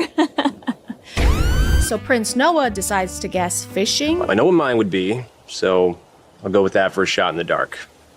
Fishing? And he gets it right? Yes, actually. Her hobby also happens to be fishing, even though she hasn't talked about fishing this entire time, or made any references to fishing, or hinted that she might be into fishing. Also, why would he guess his own hobby? Like, I know he just met her a couple hours ago, and he barely knows anything about her, but he does know that she's going to school to be a teacher, so why didn't he guess something like reading, or sending people to the principal's office? The evil stepsister Fiona is also into Noah, so she gets jealous of Ashlyn if he so much as glances in her direction. Fell in love with fly fishing, but it's hard to find the time. I know what you mean. Okay, moving on. So this movie is about two women who want to date a guy who's about to be their legal stepbrother. They're having an incest off, where the winner gets to do incest. Yay! They also barely leave this villa, and whenever they do, the shots look like stock footage. So when I was watching this movie for the first time, I've seen it like 5 times now, I looked up one of these shots and found the stock footage online. So I watched the rest of the movie thinking that they're just in the US somewhere and they're using stock footage to make it seem like they're in the Caribbean, because that would save them so much money on traveling and booking locations. But after I looked into it some more, I found the villa they're staying in, and it actually is in the Caribbean. And that confuses me even more because they actually were in the Caribbean, but chose to show so little of it and film 97% of the scenes indoors. One of the rare times that they do leave, they visit this bird sanctuary where Fiona makes Noah hold her hand and doesn't know what birdseed is. Here, Noah. I'll share with you. Oh, thanks. Do you want to just hold it yourself, or? This is fine. What is this? Bird feed. What are these seed-looking seeds that we're feeding to the birds? Birdseed? Ew! They're only there for a couple minutes before heading back to the villa where the guys have this conversation. Any good games done? Football?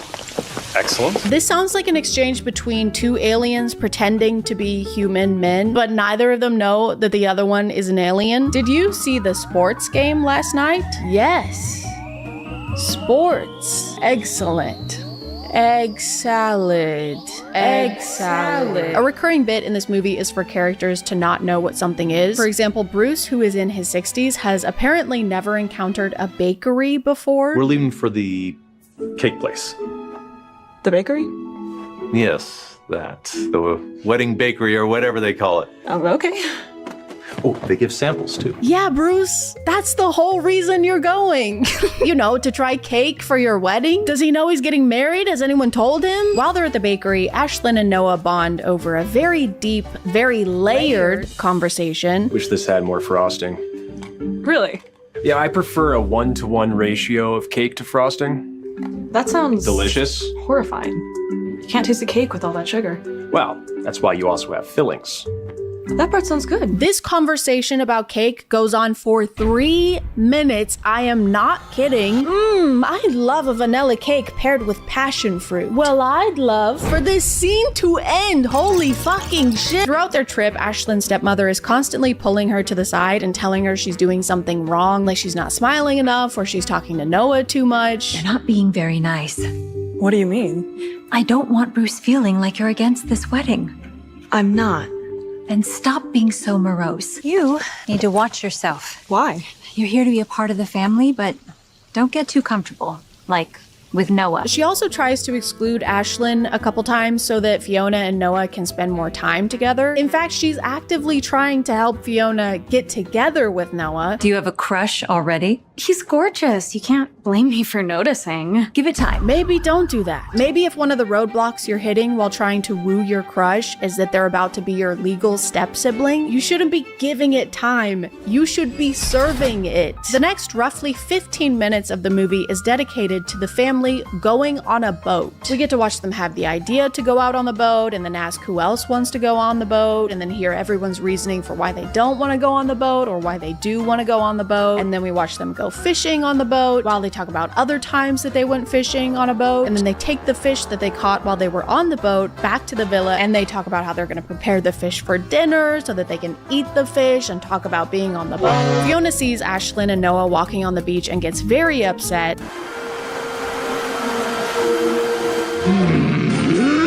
So she sneaks into Ashlyn's room and deletes the research paper she's been working on this entire trip.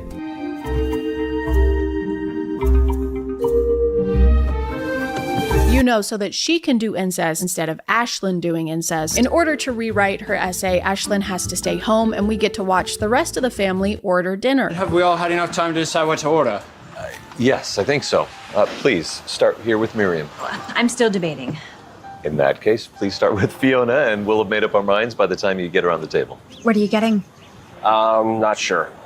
You?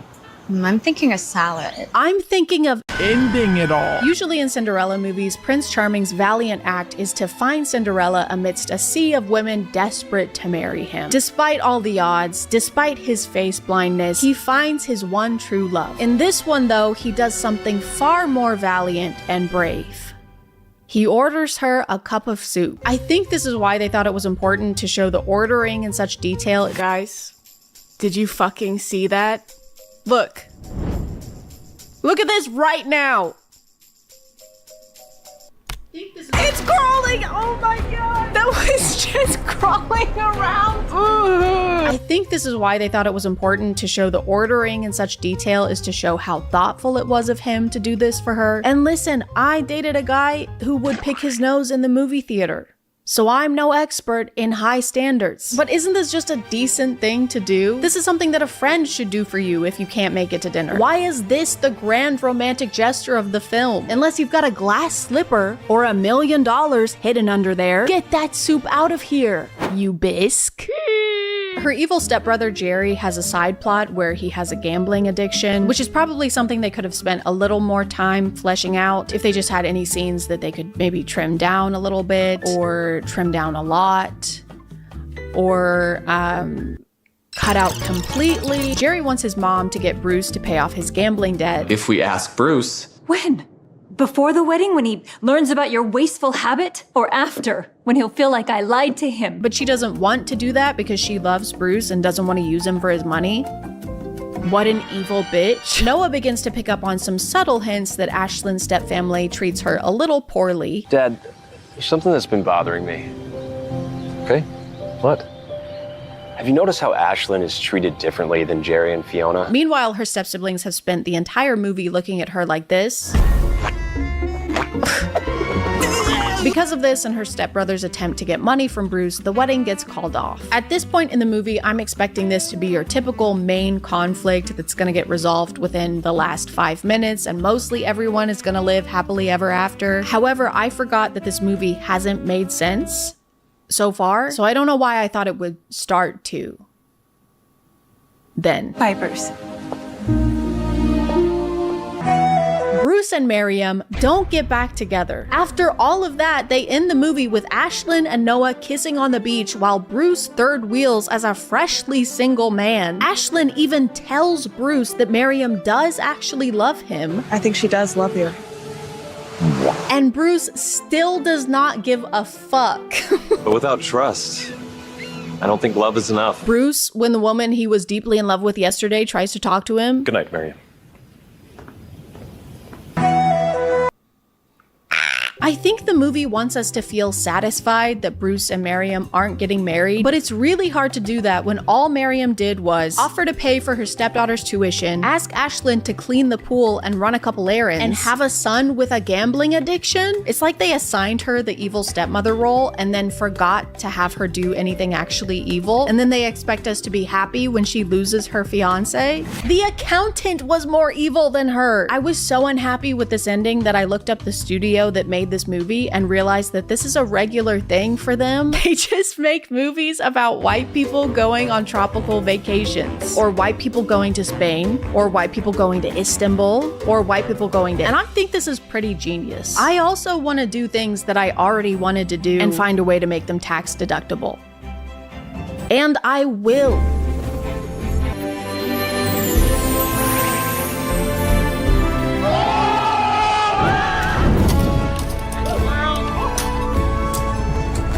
It's a tax write-off. It's a tax write-off. It's a tax write-off.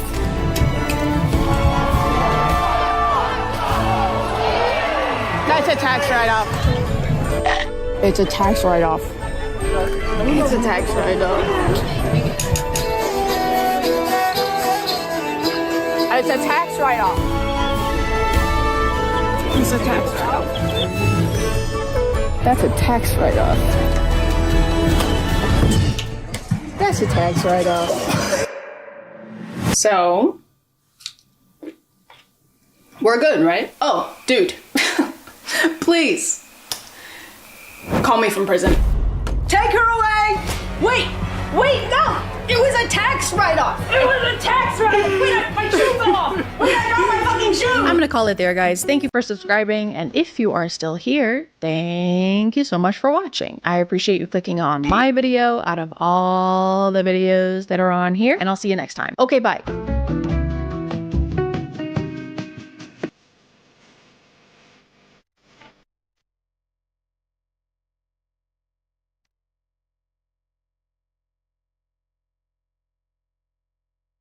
Hey guys, my name is Disney Channel and you're watching ChadChad.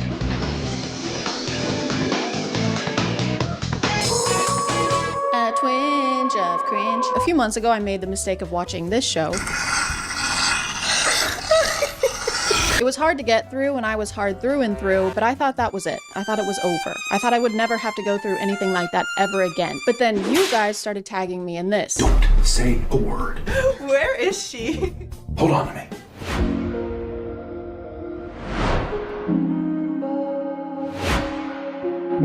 And that made me realize I haven't winced from cringe lately. I've been feeling a little too happy. And that's a problem we need to fix. So let's make like a van and go. I have some predictions. There probably is gonna be some kind of bond like there was in My Forbidden Alpha where they're like intertwined somehow. There's something magical drawing them together. They have some kind of string that's connecting them on a fate basis. There's gonna be two guys who are both attracted to the main character and they're gonna get in a fight, but probably just like one punch and then everything will be fine. It's probably gonna end with a wedding. I hope not, because I think he's a professor and she's a student again, and that's really weird. Is he a wolf or is he just a professor? That's another prediction, is werewolves. Is he a wolf professor? A wolfessor? I guess we gotta find out. Green screen maybe? Originally, I was just gonna have this video be my initial reaction, but after a few scenes, I noticed that this show makes no sense. You know, you really are a troublemaker. So I'm here to explain. Starting out, we meet our main character, Chloe. Chloe is a normal, average girl who is also a human. Did I mention that she's human? Because she is. She's definitely a human. An important thing to note about Chloe is that basically everyone hates her and is super mean to her, and also that she's human. The first scene is Chloe's mom drugging her and trying to sell her to some guy for money. Just mother-daughter things. I just can't believe my mom tried to sell me for money. How did I not guess my parents sold me for money? How did I not guess that? That should have been top of the list, man. What is this, amateur hour? I can't believe my mom sold me for money to One Direction. This sucks. I hate this. While she's running away, we meet our love interest, Adrian. Adrian is very sexy and does very sexy things like stand in the doorway and be on the phone. We learn immediately that he is a werewolf. Not only that, but he is the alpha of a pack I can't currently remember the name of. Probably Luna or Omega or Ligma. Chloe runs to Adrian while trying to escape and while being obviously distressed, so he tries to calm her down by grabbing her by the shoulders and going, calm down, relax, relax. Calm down. You don't know what's going on. I always feel very safe when someone is holding my arms back and not letting me get up when I'm trying to get up. It's very safe. Very comforting. She also bites his hand and he has the epiphany that they're fated mates. That or he just really likes it. No way. He was way too excited about that. No way. You just bit me? That's so sick. Can you do it again? The next day, her mom reveals that she's dating Adrian's father, Lucius, which means that they're gonna be step-siblings? Adrian is going to be your stepbrother. What? What are you doing? He's a professor and her stepbrother?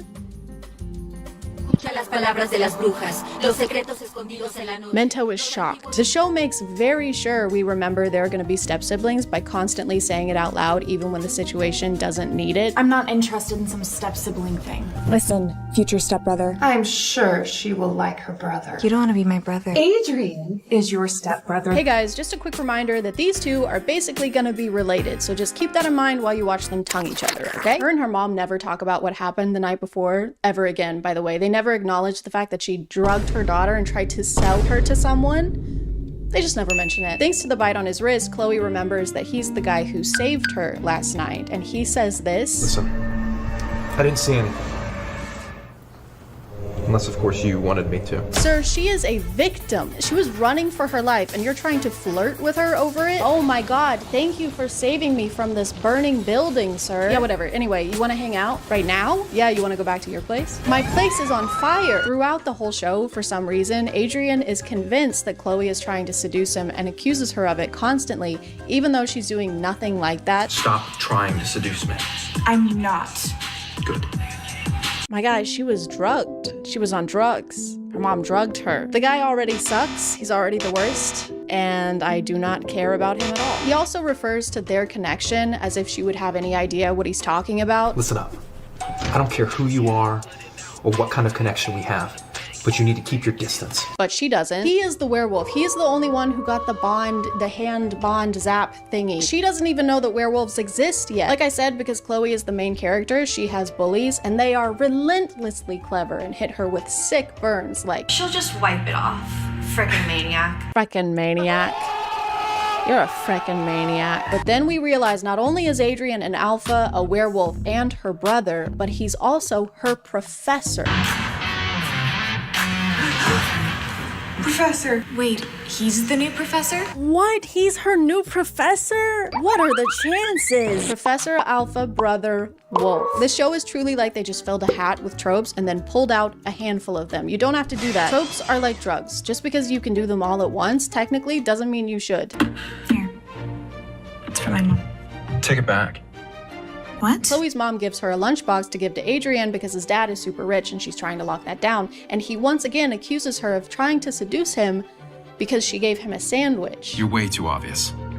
You'll never be my mate.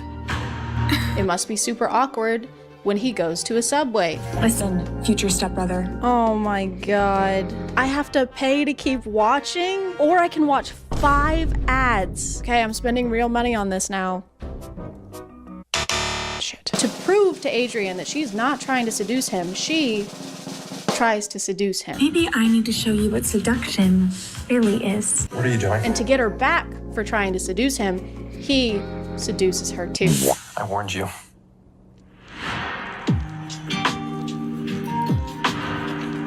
Ew. Good girl.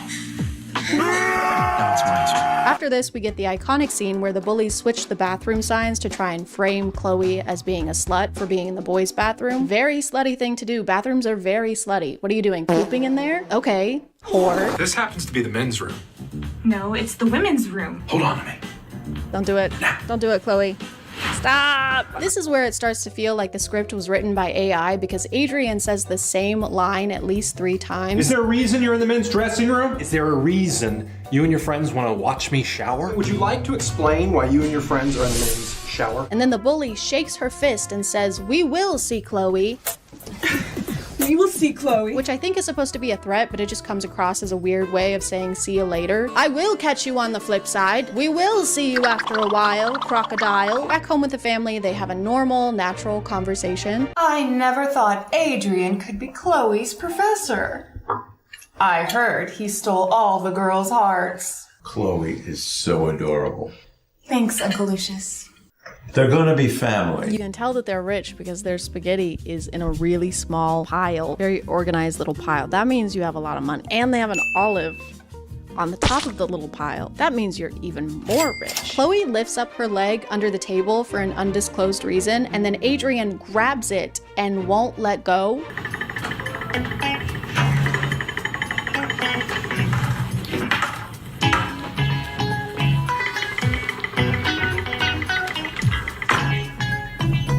Is this supposed to be a sexy thing that's happening right now? Unsatisfied with their attempt to embarrass Chloe yesterday, the bullies write more stuff on the whiteboard. I love Adrian, such a bitch dirty whore. What the hell? Why are there so many dry erase markers on this board? And Chloe tries to get Adrian to team up with her to keep their parents from getting married. If our parents knew about this, they would never get married. You want the same thing, right? What do you say, Professor Adrian? You want to team up with me? Maybe you need to take a look at these books again, because you're not as smart as you think you are. The bully shows up after this and is mad again. I don't know why. Her motives are as non-existent as Chloe's personality outside of being rescued. She pushes Chloe down the stairs, which is basically attempted homicide. But don't worry, she gets a final warning from Professor Adrian, and this never happens again. Just kidding, this happens many more times. Damn. Consider this a final warning. Now, get out of my sight! His eyes just changed color for a second.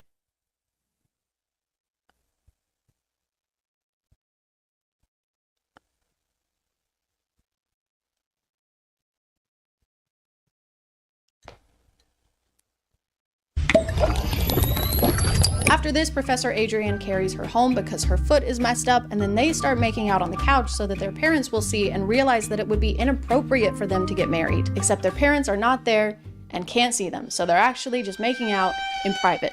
Okay, they're kissing. They're making out. No, you're the one giving up. Why does he talk like that? No, you're the one giving up. This is where Adrian starts to act up a bit more. He'll ask her questions about being a mate or talk about how she's his mate. Do you know what being a mate means? What? Ew, what? You have your rules, and I have mine. I want my mate to be elegant and loyal. Got it? But they still have never talked about the fact that he's a werewolf or that they have some kind of magical bond. So from Chloe's POV, he's just talking like a very friendly British man. He keeps accusing her of trying to seduce him or manipulate him somehow, and she's just existing, really. Adrian, this is too fast. Stop manipulating me. He's kind of the worst person to ever exist. I kind of hate him with my entire being. It gets to the point that he is genuinely being a horrible person to her. Sorry, a horrible werewolf to her. Professor, I'm so sorry to bother you, but the water heater in my room is broken and the water is freezing. You can't come in, Chloe. She didn't ask to come in. You fuck. I don't know what kind of game you're trying to play, but I'm not having it. She's just asking you to fix the shower. Sometimes the conversations are so awkward and make such little sense that it's like each person is having a completely separate conversation that we just can't hear. It's like the script was a Mad Libs book. I just got a little bit scared. I didn't mean to worry you. Adrian is your stepbrother. That's not funny. Anyway, get up. Anyway, get up. This was definitely written by AI. Even the AI is done with this story. The bullies up their game and hire people to attack Chloe while she's alone at school, and they do, verbally and physically. You're so beautiful. Too pale though. Okay, Jesus, why are they roasting her? Yeah, we're here to kill you, but first, we're gonna roast the shit out of you. Who sent you? This is a crime! I'm glad she clarified that this is illegal to the people doing the illegal act. If you haven't tried that in real life, you should, because that actually deters the crime from happening. But thanks to their bond, Adrian knows something is amiss and swoops in to save her again. What the hell? Which one of you do you want me to start with first? The one who looked at her, or the ones that put hands on her?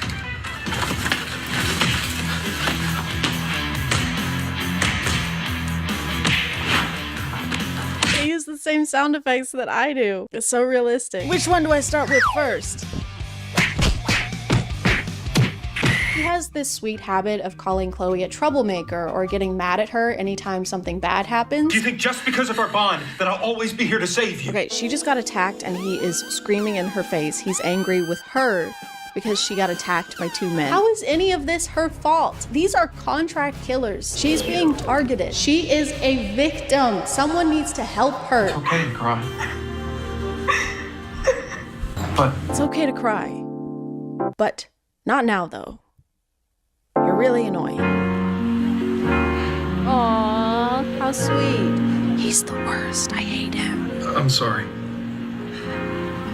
I just wanted you to stop crying. Excuse you? She even apologizes to him after this, I'm assuming for being attacked by two men, as she should. What was she thinking? Did she even try telling them what they were doing was illegal? This is a crime! She spends the night in Adrian's room after this traumatic event that was her fault, and then her mom walks in on them. And even though their whole plan was to get caught by their parents doing something inappropriate so that they could stop their marriage, she hides under the covers and pretends to be a random girl. Oh my gosh! Don't slow down. It's okay. I'm really sorry to interrupt, but Chloe's been missing from her room all night. You're her professor, Adrian, so I thought you might know something. What is happening? No, I don't. What the What the fuck, guys? Nice to meet you, miss. What the fuck? Adrian gets hurt doing wolf things off camera. We don't get to see that, don't worry about it. And Chloe has to patch him up. I'm the one that's in charge. Got it? If you want to be in charge so bad, I can think of a few ideas. You couldn't do another take? You had to keep that one? I can think of a few ideas. He is too injured to be horny right now. You can almost see his heart. You can't resist me right now, can you? Can you guys just kiss each other and you both want to kiss each other? Would that be cool? Someone should write a story where both people just love each other and want to kiss. I think that would be really cool. Stay right where you are. She's gonna go get a ball gag. He's bleeding from the chest and she grabs whips and chains. He died. They fall asleep in the same bed again and Adrian has some werewolf nightmares. I also mount people when I have a nightmare. Adrian! Adrian! What's happening? It's just wide mouth screaming in her face. She looks genuinely terrified.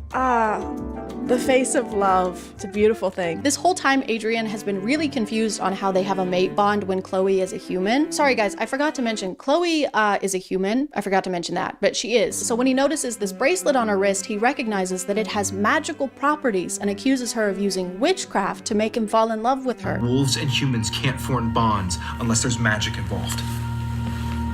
You fooled me, Chloe.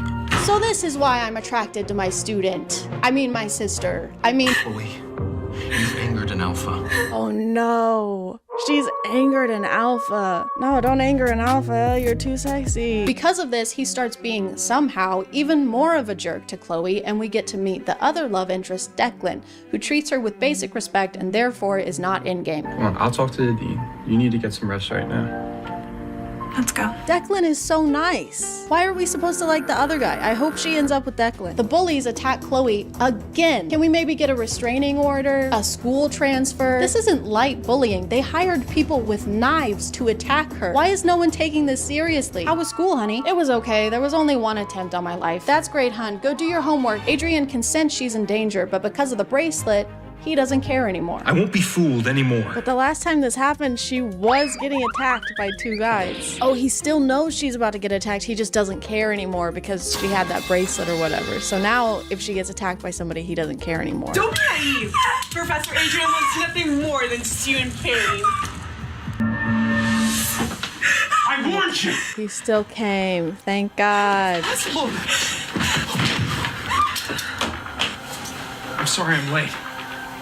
I thought it was another trick. Why do they put their jackets on them like they're outside in the rain? When something traumatic happens, they just put their jacket on them for no reason. You thought that I lied to you, so you were going to let her hurt me. He was. Chloe, that's not true. I would never let anyone. He was gonna do that. They only kiss when she's crying. They only kiss when she's distraught. Very healthy relationship. Chloe's mom announces that she is pregnant and Chloe tries to explain to her why she can't marry Adrian's dad because they've been kissing on the mouth a lot. I'm telling you right now, you cannot get married. Why? There's so many slaps in this show. For some reason, Adrian tells her mom that Chloe has been flirting with him. I don't know why. They don't show this happening and they don't explain clearly why he would do this. What, you told her that I was just some horrible slut? That's not the point, Chloe. That's not the point, Chloe. I mean, you are.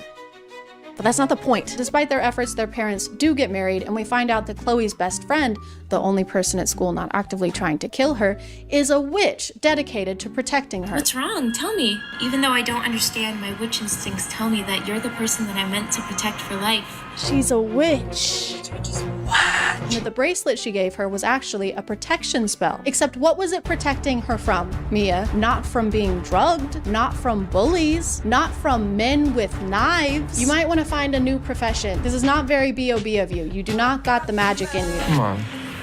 This should be smarter than that. Yeah. This is a situation where it would be appropriate to offer your jacket. Do you see how she has goosebumps on her arms? I actually ran into your mother today. You're at her mother's wedding. She was in a pretty good mood, actually. But she just got married. Will you come with me as, what are you doing, Declan? Oh my God, fuck off, Adrian. Okay, I've spent $40 watching this show now. $40. 50 minutes probably. For $40. That's more than it would cost for me to go see a movie in theaters and buy a large popcorn in the Dune bucket. Unfortunately, there is a scene where Chloe is in heat.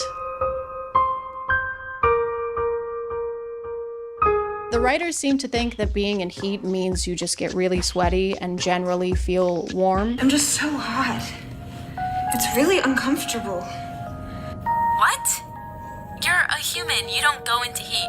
I'm going crazy for Adrian. And Adrian tries to help by explaining that it's just a wolf thing. But she's a human, right? If she's a human and this is a wolf thing, then how is this perfectly normal? Did you guys just forget the entire conflict of your show midway through? It's a wolf thing. It's perfectly normal.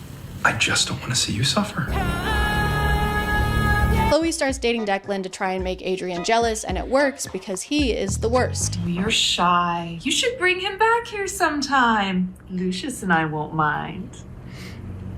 Maybe next time. I love this ominous music that they have play every time he comes on the screen. He is the villain of this story. Oh my God. He's a stalker. My camera stopped filming because I ran out of space, and I realized that the screen recordings I'm taking of the show are blanked out. They have something in the code to blank out a screen recording, even though I've paid $40 to watch this. I own this show. If I've spent $40 to watch your show, I should be able to screen record whatever the hell I want. At this point, I had been watching the show for a very long time and still had 30 episodes left, so I skipped to the end, and we're just gonna have to speedrun everything that we missed. Chloe's mom drugs her again, and Declan, we love Declan, tries to help her in an actually nice way, so obviously Adrian punches the shit out of him. Adrian's dad is brutally murdered by werewolves, and he doesn't try and help, he just stands there. Evil werewolves capture Chloe and use her as bait to capture Adrian because he's an alpha, and then we find out that Chloe's mom was using Adrian's dad and has actually been dating the evil werewolf guy and is pregnant with his child. Then he kills her because he's evil and a villain, and that's just what evil villains do. Chloe and her witch friend Mia defeat the bad guy somehow, and amidst celebrations, Adrian proposes to her. This is the most happiest day of my life. Will you solemnly swear to be my wife? Oh my God, I'm so glad she's marrying her stepbrother. This is the most happiest day of my life. They're getting married in a stairwell, so that's romantic.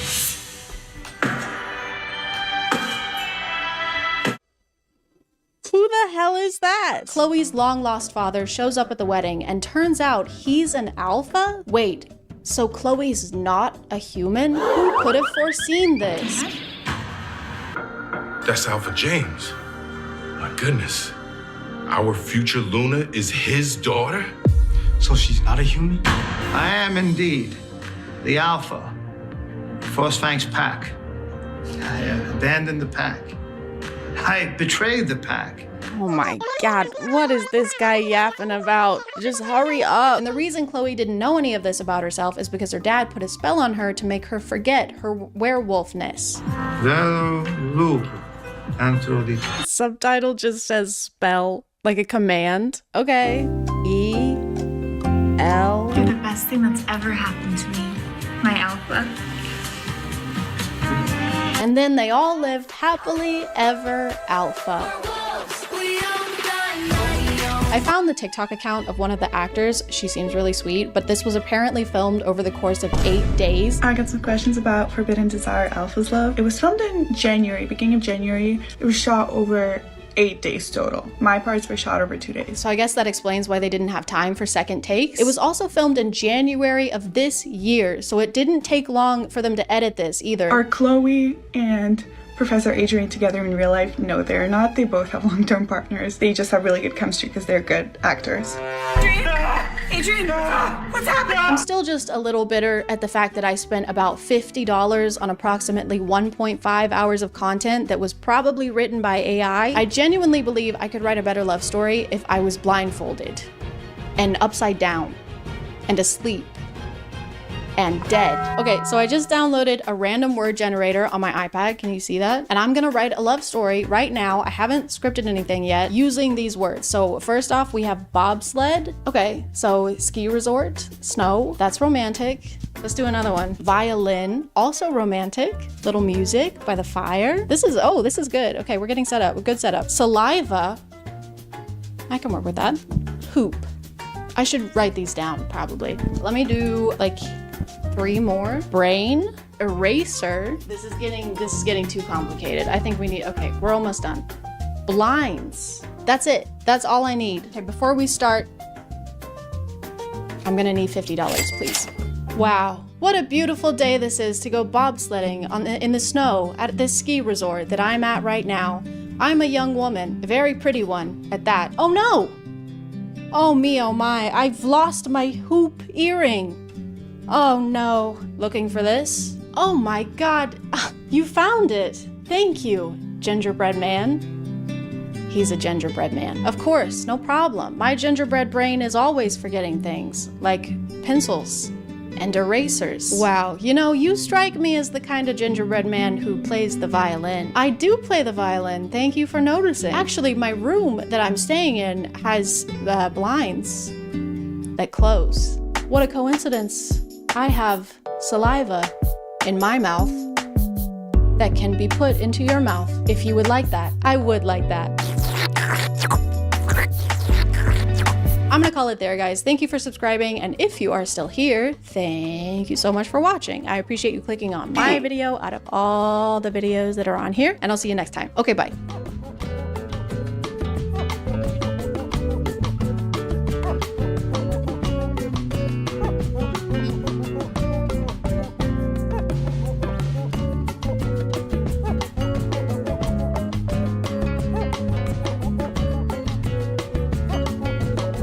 Hey guys, my name is ChadChad. Alpha ChadChad to you. We haven't really checked in on the alphas in a while because in 2021, 2022, there would be a new one spouting the craziest takes you'd ever heard, like women don't have hobbies or you should tan your asshole. But now in 2025, that's just every Instagram reel. That's just every single Instagram reel that you ever see ever. It's kind of like pointing out a cow to your friends when you're driving through the city versus when you're driving through the country. They're not gonna be very surprised. This is a cow farm. There's gonna be cows outside. But recently I found 2 alphas that are so fascinating to me that I have to point them out to you, no matter where we're driving. If you watch reels for over an hour every day, don't do that.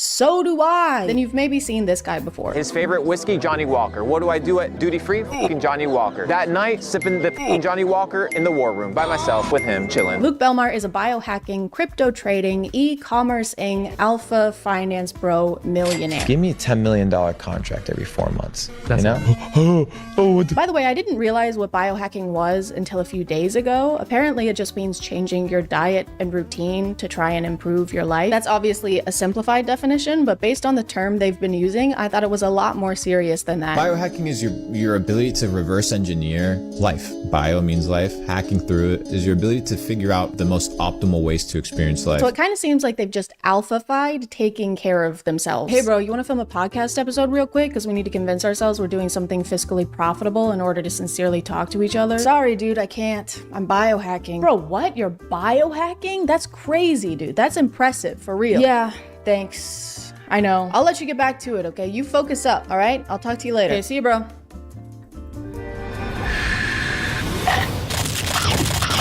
It's actually one of the best apples I've ever fucking had. Luke posts a lot of clips of himself on various podcasts saying things I think are meant to be insightful, but usually make no sense. I think people need to start studying words. You look at a bank, right? What is a bank? Riverbank. Right. What does the river bank do? It controls the flow. The flow of what? The flow of the current, the currency. If it's controlling the currency, it's also controlling the what? The flow. The flow of what? The cash flow. He's always talking about his success and how much money he has, so he posts a lot of advice to people wanting to become more like him. Wealthy, cool, charismatic. Because those streams were very helpful. Because And a lot of his videos are him explaining how we can start making money just like him. So let's go ahead and dive in. That's foreshadowing for later in the video. It'll make sense later. We'll get to that.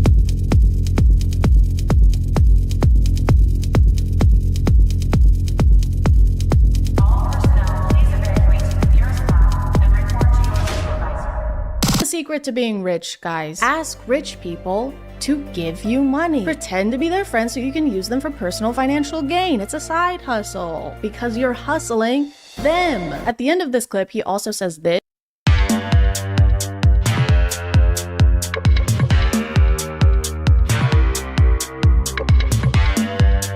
Somehow even worse advice. If you guys want to make money, literally just make money. Print it yourself in your garage. It's all about positioning yourself into prison. Don't worry though, this is not the only groundbreaking advice he has for making money. when was the last time you sat down with a blank piece of paper and just like brainstormed? Ever heard that? Yes, I'm pretty sure they have heard of that. He has so many people listening to him right now. They're hanging on every word he says. And he uses that opportunity to ask if they've ever heard of journaling. I got a problem at the top. Give me 100 solutions for that problem. Oh, I don't know what to... Chill the fuck out. What is going to happen? Relax, G. This isn't gonna help anyone become rich alpha bros. So I feel like he must have some kind of other motivation for trying to get them to use paper. Like maybe he secretly works at Dunder Mifflin. When's the last time you took a piece of paper and just appreciated it? When's the last time you ordered 80 boxes of 8x10 in ultra white, tipping your salesman 40%? Ever heard of it? Ever heard of that? Have you ever heard of that? Have you? And let's get back to the video. These haven't really been helpful so far, so let's watch this one, literally called Luke Belmar's Steps to Be Rich. This has got to be what we're looking for. 1, go get spring water. Don't drink Dasani purified water.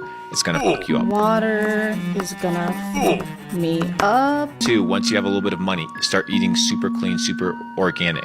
Understand that the food that you consume has pesticides, has chemicals. Once I have money, which I still don't have, because that's what this tutorial is supposed to tell me. Don't use a microwave. Microwave, you're literally cooking your food. Microwave will cook food. Neglect celebrities. Don't give a f celebrities. They're just dirt. Ignore celebrities, even though we're supposed to be making rich friends, and they probably won't want to be our friend if we call them dirt and stuff. Yo, drop me a $250,000 wire. He's a dirt pig. For someone who's always talking about the meaning of words, I think people need to start studying words. He seems to not understand the ones in step by step. We still don't know how to get rich like him. This wasn't even unhelpful advice. This was advice for after we've done the thing we needed advice for. What's up, guys? Today I'm going to be showing you how to tie a shoe. This is just a quick step-by-step. As you can see, my shoes are already tied. Go fuck yourself. Don't put food in here, by the way. It'll make it cold. Be careful. Is that Chris Hemsworth? Oi, it's me, Chris Hemsworth. Get the fuck out of here, Chris. I'm gonna beat you up. You're gonna be so Thor tomorrow. I think one of the funniest things about Luke, though, is that he is completely obsessed with the Taint brothers. You know, the convicted human traffickers. You know, some of the worst people on the planet, some of the worst people alive right now. He talks about Andrew's brother Tristan so frequently and with so much excitement that it's like he's a freshman in high school, getting to hang out with the mean, popular seniors. Tristan Tate got us lit on Blue Label, Johnny Walker, $250 cigars, $500 cigars, right? What an experience. So we're gonna go hang out with them today again. Dude, the guy did a 5-day fast. First thing how he breaks his fast, cigars and whiskey, and still outruns us. What a G, bro. Dude, this guy starved himself, spent $1,000 on consumable goods, and still trafficked women right after. That guy is sick, dude. In the head, he's fucked up. Your favorite car, bro? The red one, the Aston Martin. Tristan thinks well, guys. Critical thinking, I fucking love it. Hello? Who, Luke? Yeah, he's here. One sec. It's Krispy Kreme. They said they want to offer you a job. They said because you're so good at glazing? He didn't even explain his thought process for why this is his favorite car. He just said the color. He literally just said the color of the car. That didn't even take regular thinking. The red one. Luke reacts to everything Tristan says like Tristan is paying him, which he might be. Yo, drop me a $250,000 wire. Tristan, take piece of dirt. Allegedly, most definitely, allegedly. 1000% for sure, no doubt in my mind, allegedly. It's like Luke is on payroll and he's trying to keep his job. I think we should move this filing cabinet over there. Yes, genius. That's why this guy's in charge. Right? No, actually, I hate that spot. That's the worst spot in the building. And I've always thought that. I've always said that. I don't know. Maybe we should move the filing cabinet to my butt? But then it'll be in the way. How will I kiss it? Your butt. How will I hold it and kiss it and make out with it then? It's so crazy whenever people talk about the Taints like they're literal gods because again, they're convicted human traffickers. And second, the least alpha thing you can do is look up to a man. Like, why are you looking up? What were you doing down there? It's also such a public way to announce what kind of person you are to the world. Like, this is where you want to be. This is where you want to end up. This is your guy. Wooly Willy is your guy. I think this gives a pretty good idea of what kind of person Luke Belmar is because wanting to be around the Tate brothers is like wanting to be inside a toilet bowl because it means you're probably a big piece of shit. The water advice is pretty recurrent in all of Luke's teachings. It keeps coming up. You can do Mountain Valley spring water. You can do Avian. Evian. I love Evian. Yeah, those are good ones. Tastes good. Fiji? No. He refuses to drink any regular water. It has to be specifically approved brands of bottled water. And he tends to project this mindset onto others around him. Today I went to the dentist and she's like, can you rinse out your mouth? And I'm like, I'm not rinsing out my mouth with this tap water. Even the monkey knows. Natural spring water, none of this tap water bullshit, bro. The monkey was drinking the water though. It seemed like it was having a good time until you approached it with the gentleness of a thwomp.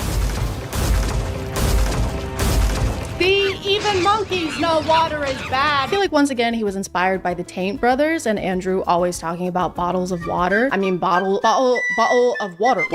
Bottles of wattles. Bottle of water. Bottle. I don't know when or why this mindset started, but maybe this clip has something to do with it. Hey, your little 13-year-old daughter has acne. Let's put her on birth control to regulate her emotions. And now you put 100 million women in the United States on birth control. It goes to your urine. That estrogen goes into the water. So now you have all these feminized men drinking this tap water. I guess this explains his and his fellow alphas' fear of water, because the mark of a true alpha is being scared of the basis of pretty much all life. We're not scared of anything. We're all really tough. Except for 71% of the planet. Luke also has a tendency to make up numbers, which isn't a great characteristic to have as a finance expert. Now you have 100 million women urinating highly estrogenated urine. Where did 100 million come from? I love making up numbers based on nothing. I like my statistics how I like my hemorrhoids. Extracted from my ass. People who typically use birth control are in the age range of like 15 to 45. It's different for everybody. That age range in the US is only 66 women. 66 million. Not just, there's actually 66 women in the US and I'm one of them. I'm the best one. And of that number, only about 15% use the pill. So that's less than 10 million. Where did all those extra millions come from? I thought this guy was supposed to know all about millions. I've been able to capitalize on this digital gold rush. I've been able to generate millions of dollars. Sure hope this isn't the same math he's using to calculate his net worth. So overall, with assets and investments, I'm probably worth around 20 million. Nice. What about liquid? Where? It's actually totally fine that we haven't learned anything of value yet from these videos because Luke has an online course that he sells. Now I can tell you, as a matter of fact, that there's people your age making an absolute fucking killing online, whether it's through e-commerce, drop shipping, crypto. He has an online course that makes him most, if not all of his income. What? Bones, what is happening? Who could have seen this happening? Why didn't you warn us, Bones? It's technically not just courses he's selling. It's actually a club where you get exclusive opportunities to connect with fellow entrepreneurs, which is something you can do on Instagram. All you have to do is comment the words Capital Club and I'll send you a private link so that you can tune into this private event. Do you guys think it's private? Sorry guys, I just didn't catch if it was private or not. Could you guys let me know if it was private or not? Here are some examples of the exclusive connections you can make after giving Luke and his entourage up to $15,000. What do you guys do? Full-time trading. Full-time trading? Yeah. What markets? Forex and commodities. Where's my commodity? All right, there you go. Connect. All right, doesn't matter. Connect. Doesn't matter. Connect. You'll also receive priceless mentoring like this. Are you going to the gym every day? No, you're not. Are you sleeping well? No, you're not. I see eye bags under your eyes. So what you need to... Bro, look at me. first of all. Good thing this is inspirational, right? Otherwise, it would just seem like he's making fun of this person's appearance. I see eye bags under your eyes. Do you work out? Don't answer. I know you don't. Do you wash your face? No. Your pores are like craters. What am I looking at? I can't tell if I'm looking at skin or the surface of the moon. Look at me. Look at me. Look at me. I slept with your mom. Okay?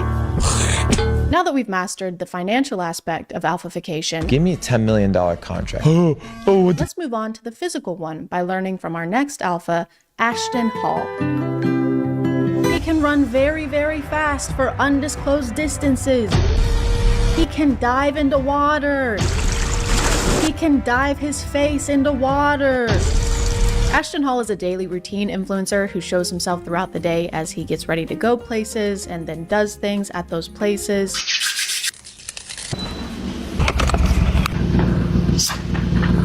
By the way, Chris James is how I learned about this guy because I deleted X from my phone. I couldn't stand to be there or look at it anymore. So everybody say, thank you, Chris James. Thank you. Is he gone? Thank God. That guy has 2 first names. Like, how many do you need? Don't be greedy. Ashton has been getting a lot of attention over this last month for how crazy and unrealistic his routine is. For example, he starts the day by waking up at 3:50 or 3:55 in the morning.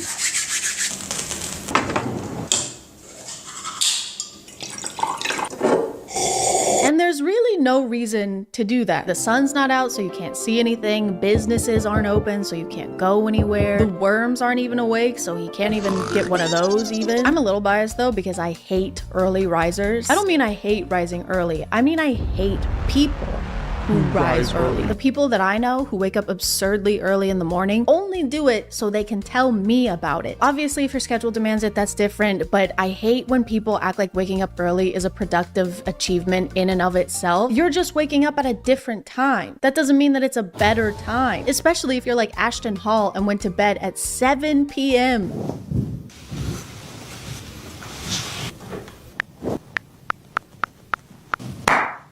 Actually sleeping more than most people. He goes to sleep at 7 and then doesn't wake up until 3:50 in the morning. That's almost 9 hours of sleep. Why am I doing so much math in this video? His morning routine video that went super viral says this in the caption: day 191 of the morning routine that changed my life. 3:50 a.m. to 9:30 a.m. Sin lives late at night. If you're dealing with a weak mind, bad decisions, or lack of productivity, go to sleep early. Sin lives late at night.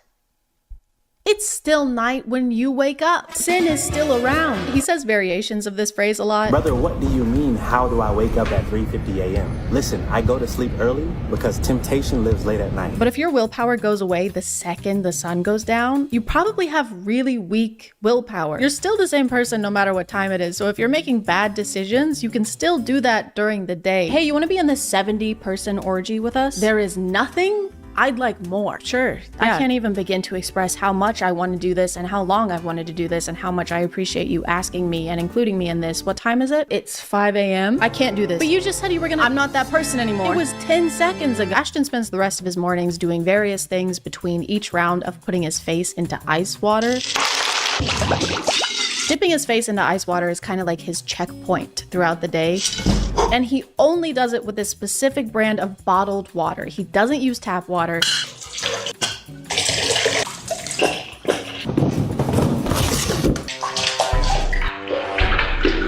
He doesn't even use tap water to rinse his mouth after brushing his teeth.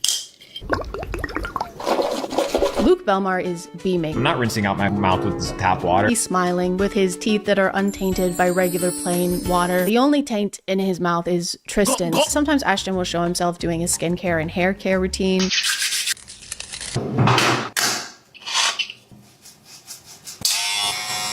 Hey, do you want it to grow or not? These two things just canceled each other out. I'm getting mixed signals. He just row gained and then row lost. He also uses Sensodyne toothpaste, and there's nothing wrong with that. I just feel like maybe his teeth would be less sensitive if he didn't constantly expose them to iced water. After Ashton is done waking up in the mornings, he usually goes onto his balcony to drink more water. My favorite part of this is when he squats after finishing his push-ups to drink more water, because the wind moves his pant legs around, but when I first saw it, I just thought his legs were shaking. Yep, just finished doing push-ups for 16 minutes straight. That is actually literally gonna make my legs hurt tomorrow. One of the weird things about Ashton's content is how his wife is included in it. Actually, it doesn't even feel right to use the word included because she's not included. It's just her hands. She doesn't have a name or a face. She's literally just a pair of hands. Usually when other people show up in his videos, they're actually shown.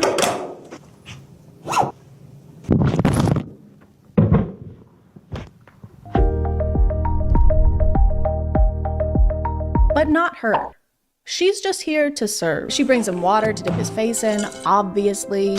She serves him his meals and he doesn't even look at her. Thank you. Why does he need someone to bring him food anyway? He's been awake for 5 hours at this point, and he couldn't find time to scramble an egg. He could have just done it here when he stood in place for 4 minutes straight.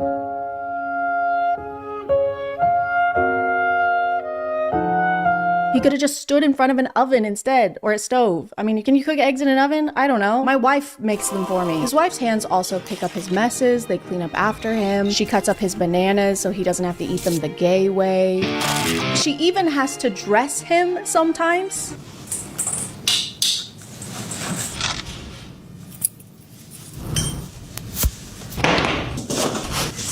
Thank you.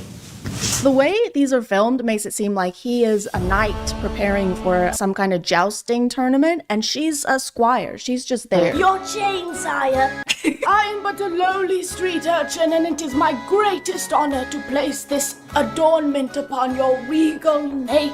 Break a leg, break both, I fucking hate you. And this is definitely intentional. He definitely wants to come across as if he is basically royalty, with people escorting him places and carrying his stuff for him. He even has his wife draw him a bath.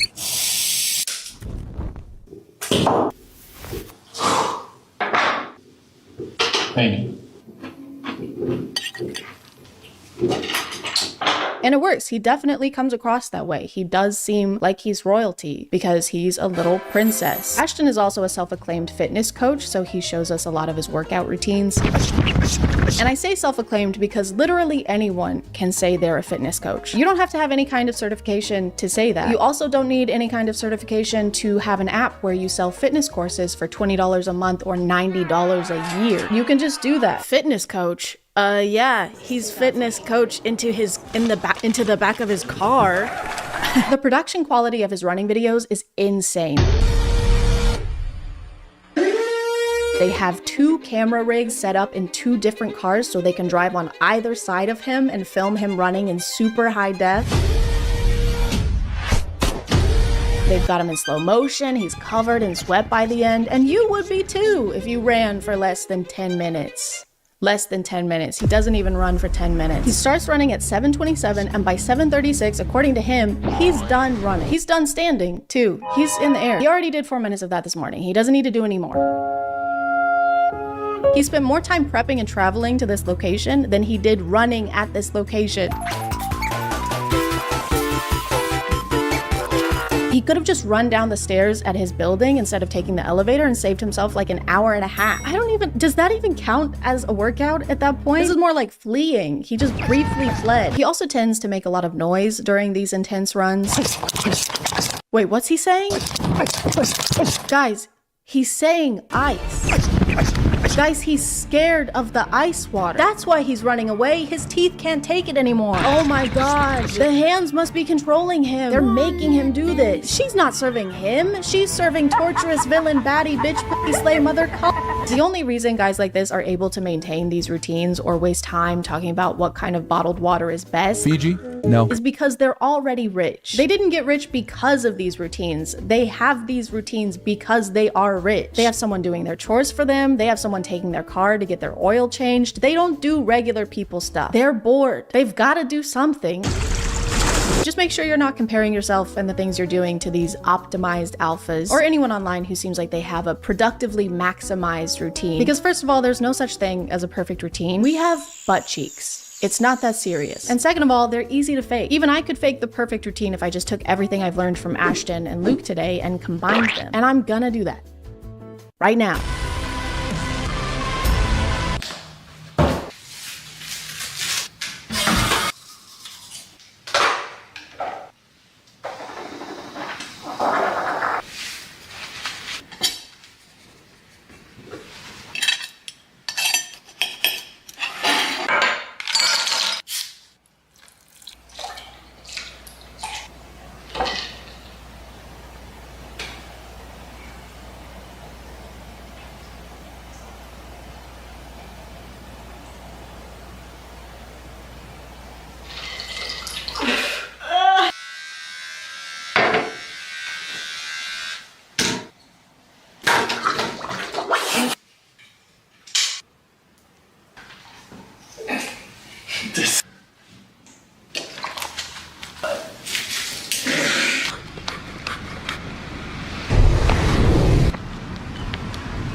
call it there, guys. Thank you for subscribing, and if you are still here, thank you so much for watching. I appreciate you clicking on my video out of all the videos that are on here, and I'll see you next time. Okay, bye.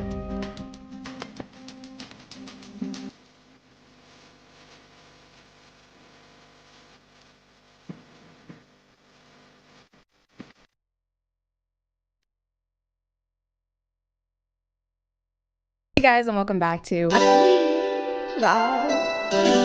my name is ChadChad, and the internet is a dangerous place. You could be minding your own business, sleeping on a TikTok live stream when all of a sudden Siri doxes you, the FBI is at your door, you're getting dragged away in handcuffs while people keep throwing sunglasses and roses at you and spamming L, and being an L is the worst thing you can be.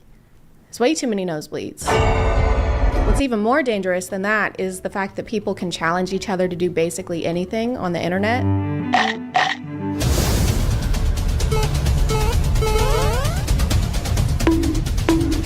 It's kind of like when someone dares you to do something as a kid and you go, no, I'm not gonna do that. And they go, why? Because you're scared? And you go, fine, I'll do it. And then you drink bananas and Sprite until you throw up. I think internet challenges started to become popular around 10 years ago. It's 2012. Everyone's ringtone is Gangnam Style. Your mom has died 5 times because you forgot to send that text message to 10 of your friends. And white people have just discovered spices and they're pumped. I mean, they are so excited that they're eating them by the spoonful.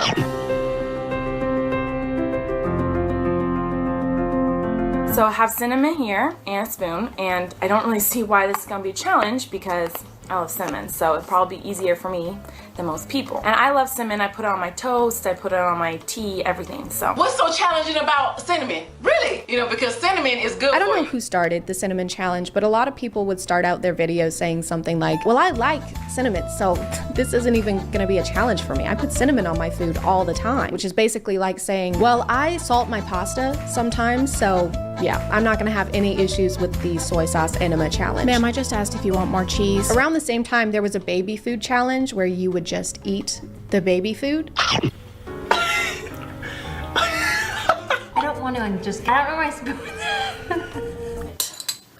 So just take a spoon of it. It's not like it's inedible, like it's made for babies, so you'll probably be okay. If you were a few years younger, this would just be a food review. Today I will be reviewing this baby food because I'm a baby and I shit my pants. Gonna be trying this one, and this is the flavor spaghetti. Thank you to ExpressVPN for sponsoring today, and let's get back to the video. There was the Charlie challenge where you would communicate with a young ghost boy named Charlie. You have a piece of paper and it's a yes, yes, no, no, and you put 2 pencils on top of each other, and then you talk to Charlie, are you there? Charlie, can we play? Does my parents love me? Charlie, do you want to hurt us? Oh my god! I don't know why his name is just a regular name twice. That's fucking stupid. Who does that? One of my favorite parts of internet challenges is how the news reports on them. Some challenges are really stupid and can get people hurt, obviously. Don't do those. But according to the news, if you do any kind of challenge, even the renegade, you will die. The most dangerous dares and trends you should warn your children about. Number 1, the Charlie challenge. The kids are using pencils and paper. Guys, someone get Vice News. This is a trend with demonic and supernatural undertones. If this is undertones, what's overtones? Hey guys, today I'm gonna do the internet challenge where I literally attempt to commune with the dead. Hey, I kind of feel like you're gonna try and commune with the dead. Yes. It just feels a little demonic. Well, it's a demon, so it's a lot demonic. I just get the feeling that this has some supernatural undertones. Charlie, possess my mortal shell to do your bidding and use me to fulfill your mission of causing a number 2 pencil shortage. I don't know, it just has evil connotations, you know? Understandably, people got bored of this and just eating things that you're already supposed to eat. So they moved on to destruction of property.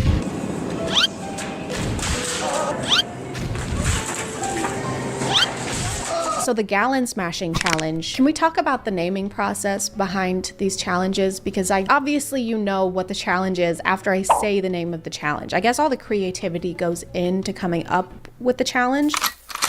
and then they just have none left over. I just found this delicious casserole recipe on Pinterest. That sounds great. What's it called? I'll look it up. It's called the 1 pound ground beef, 1/4 diced tomatoes, salt, tomato paste, Italian seasoning, medium egg noodles, 5 chopped onions, 1 container of sour cream, and 3 buckets of cream cheese. Recipe. You know what? Just send me the link. For this challenge, people would go into a store and pretend to slip and then launch gallons of milk into the air. Then they come crashing down and make a huge mess. It's not even challenging. This is so low effort. It's like 2% effort. I mean, they're really skimming the bottom of the barrel for this one. Is the challenge here to see how fast you can make store employees hate you? This seems like more of a prank attempt than a challenge, but it still doesn't work either way because the result is just people reacting appropriately. Like they look at him concerned and most of them try to make sure he's okay. And then they keep filming for so long after breaking the gallon. So are we supposed to be laughing at how worried these people are? Does anyone know the Heimlich? This dude is choking on milk. Yeah, I do. Wait, hold on. Were you about to do the Heimlich on me? Yeah? Wait, guys. This guy was about to save my life. I thought you were choking. Film this. Put this on YouTube. You were choking on milk. This dude is utterly embarrassing. Underlay. This one was more recent and was inspired by the 2018 Netflix film Bird Box, where everyone has to wear a blindfold and if you take them off, a monster attacks you. It's like the opposite of 50 Shades of Grey because in that one you have to put the blindfold on for the monster to come. I don't get this one because there's really no objective. There's no monster chasing you, so there's no urgency. You just have to do regular, everyday things with your eyes closed. Okay, everyone, I'm gonna be doing the Bird Box challenge for 12 hours, guys. It's gonna be crazy. You are not gonna wanna miss this.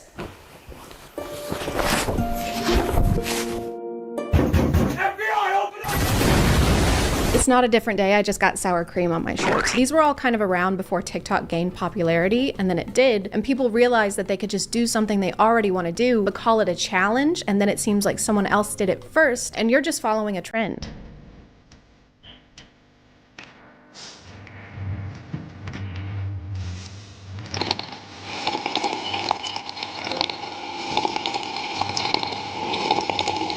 Why do so many of these involve milk? I can tell if you guys love milk or if you hate milk and you're trying to get rid of it. Either way, it's really not amusing, okay? The challenge here, I guess you're not supposed to drink and just keep pouring the milk in your mouth and see if it spills. It will, but now that you have your milk, how about some chicken marinated in cough syrup?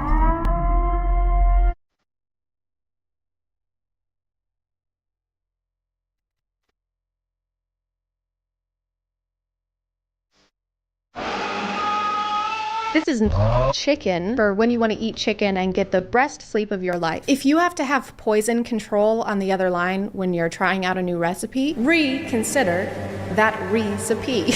But you have to be over 12 to use though. So is this chicken age restricted? Must be this tall to ride this chicken, but still don't though, because you'll die. Do you need an ID to eat this chicken? Do people get fake chicken IDs? So you were born in 1896 and you're from somewhere, Alabama. Yep. Right. And are you a big fan of poultry? Oh, I love poultry. I like William Shakespeare, Edgar Allan Poe. Okay, no, you can't have any chicken. Come on, dude, don't be such a cock.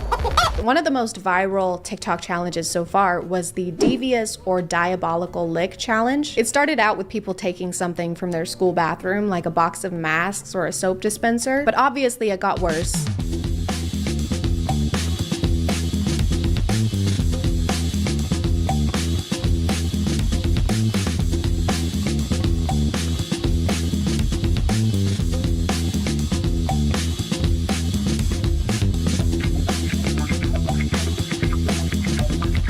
Because people kept taking bigger and bigger things to try and one-up each other and be the best at stealing things, and then they enlisted the help of yellow Tic Tacs and overalls because I just realized that this is the plot of Despicable Me. Despicable Licks. Everyone got so caught up in this competition that they forgot the law exists and started stealing things even outside of school, like traffic lights and car doors.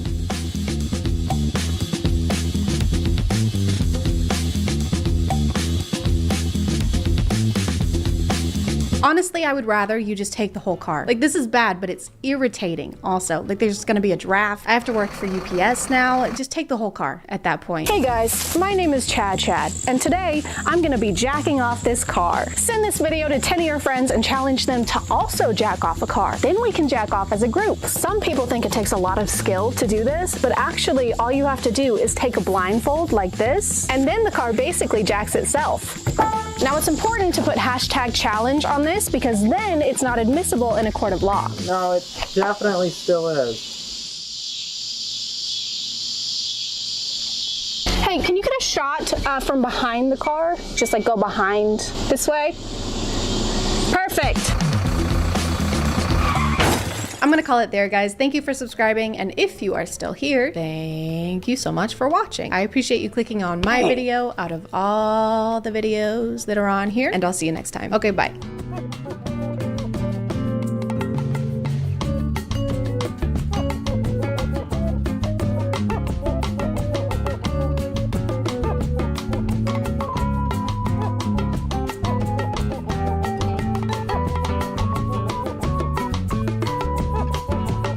Hey guys, and welcome back to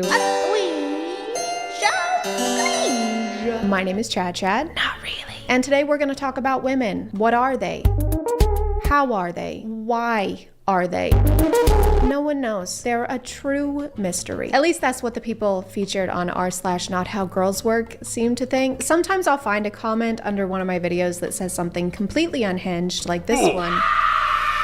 But whatever, right? It's just one person. It's not like a lot of people actually think this way, right? Right? Am I right? This is basically just a catalog of people making wild claims and obviously not knowing how women or relationships work. We're sponsoring today, and let's get back to the video. Men, this is why you don't allow women to go away for girls' weekends. It's the same reason I don't park my McLaren in a shit neighborhood for a weekend. Who the f is McLaren? She sounds hideous. You are creating the circumstances for bad things to happen. It's called holding frame in the relationship.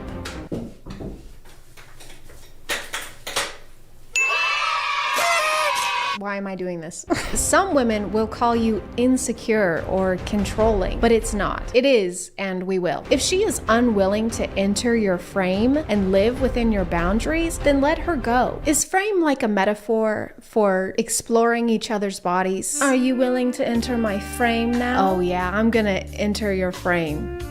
Hard. Okay, come on in. When she comes back, have her stuff on the front porch with the locks changed and replace her with a better woman. Only the unplugged will understand this. Unplugged like as in you don't use the internet? This is a YouTube community post. Did you type this with a rock? Powered by a spinning wheel? Dost thou wipe thine ass with straw? If you don't trust your partner to take a weekend trip and spend some time with friends without you, then don't date. Just go to therapy and buy some toilet paper. You're not yourself when you have mites in your ass. Eat this. My uncle is explaining to me, a final year genetic engineering student, that preferring a boy child is not sexist because boys carry the most important genetic components of the family line, and a girl's genetic code changes when she is married off to another family. So when a woman gets married, the second the officiant announces her wed, her genes start mutating, like that scene from Underdog.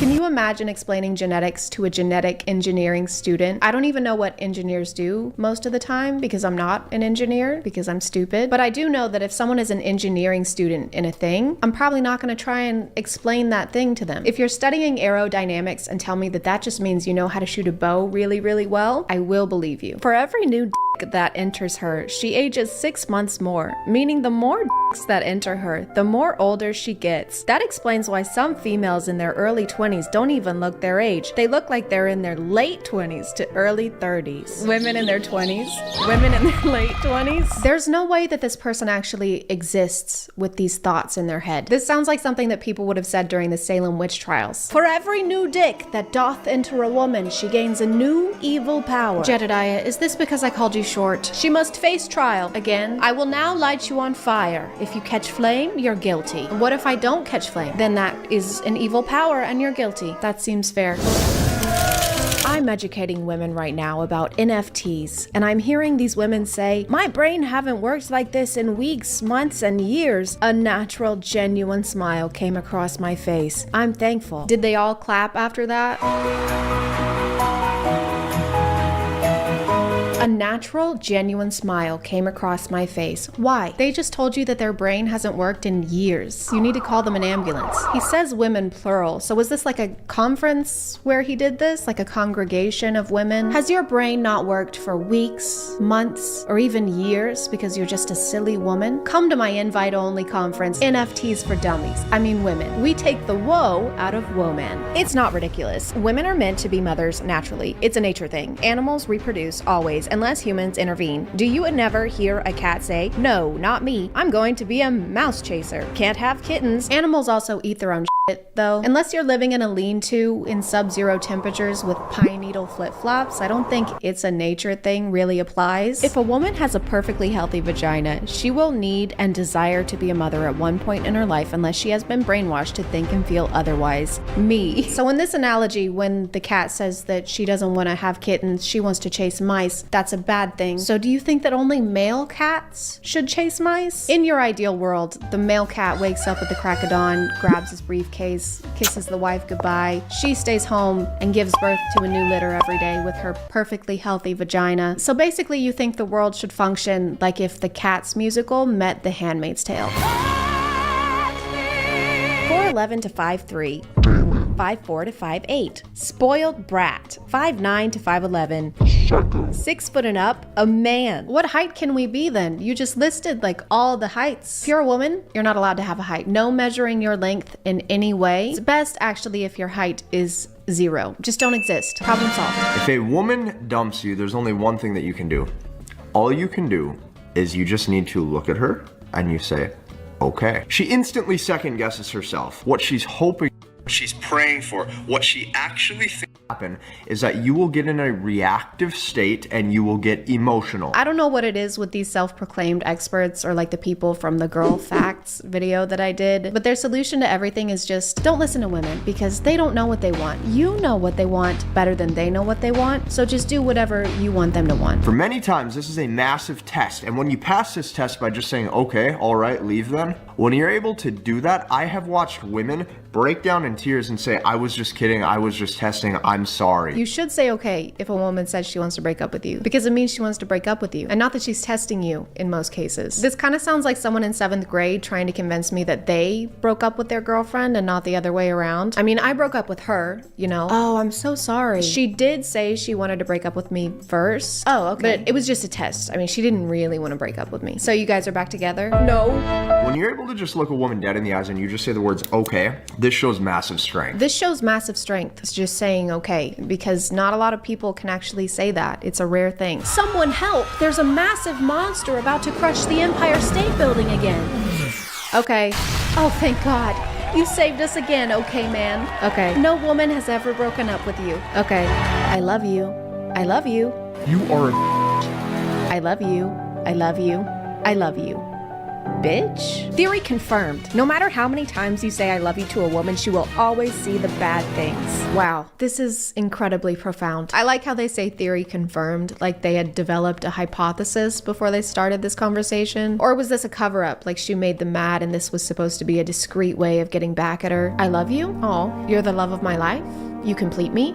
I fucking hate you, and I want to spend eternity by your side. Excuse me? See, this is why I never say nice things to you. There's a lot of science jargon here, which is strange because most of these people seem like they've never cracked a book. I think it's because they don't have any personal experience with these things, so they try to convince everyone they know what they're talking about by using really complicated words. So as opposed to saying something like women are sluts, they plug it into thesaurus.com. Not to pontificate, but the female gender and their promiscuous habits are irregardlessly taking away from their pulchritudinous appeal. This ubiquitous cacophony must be supercalifragilisticexpialidocious. Men, women are always evaluating your masculinity like a radar sending waves. They are observing you, even from a distance, as to what kind of man you are. Play along to your advantage. This one's actually true. Women are all beluga whales and use echolocation to find mates. This one's masculinity is mid. This guy calls himself a nice guy.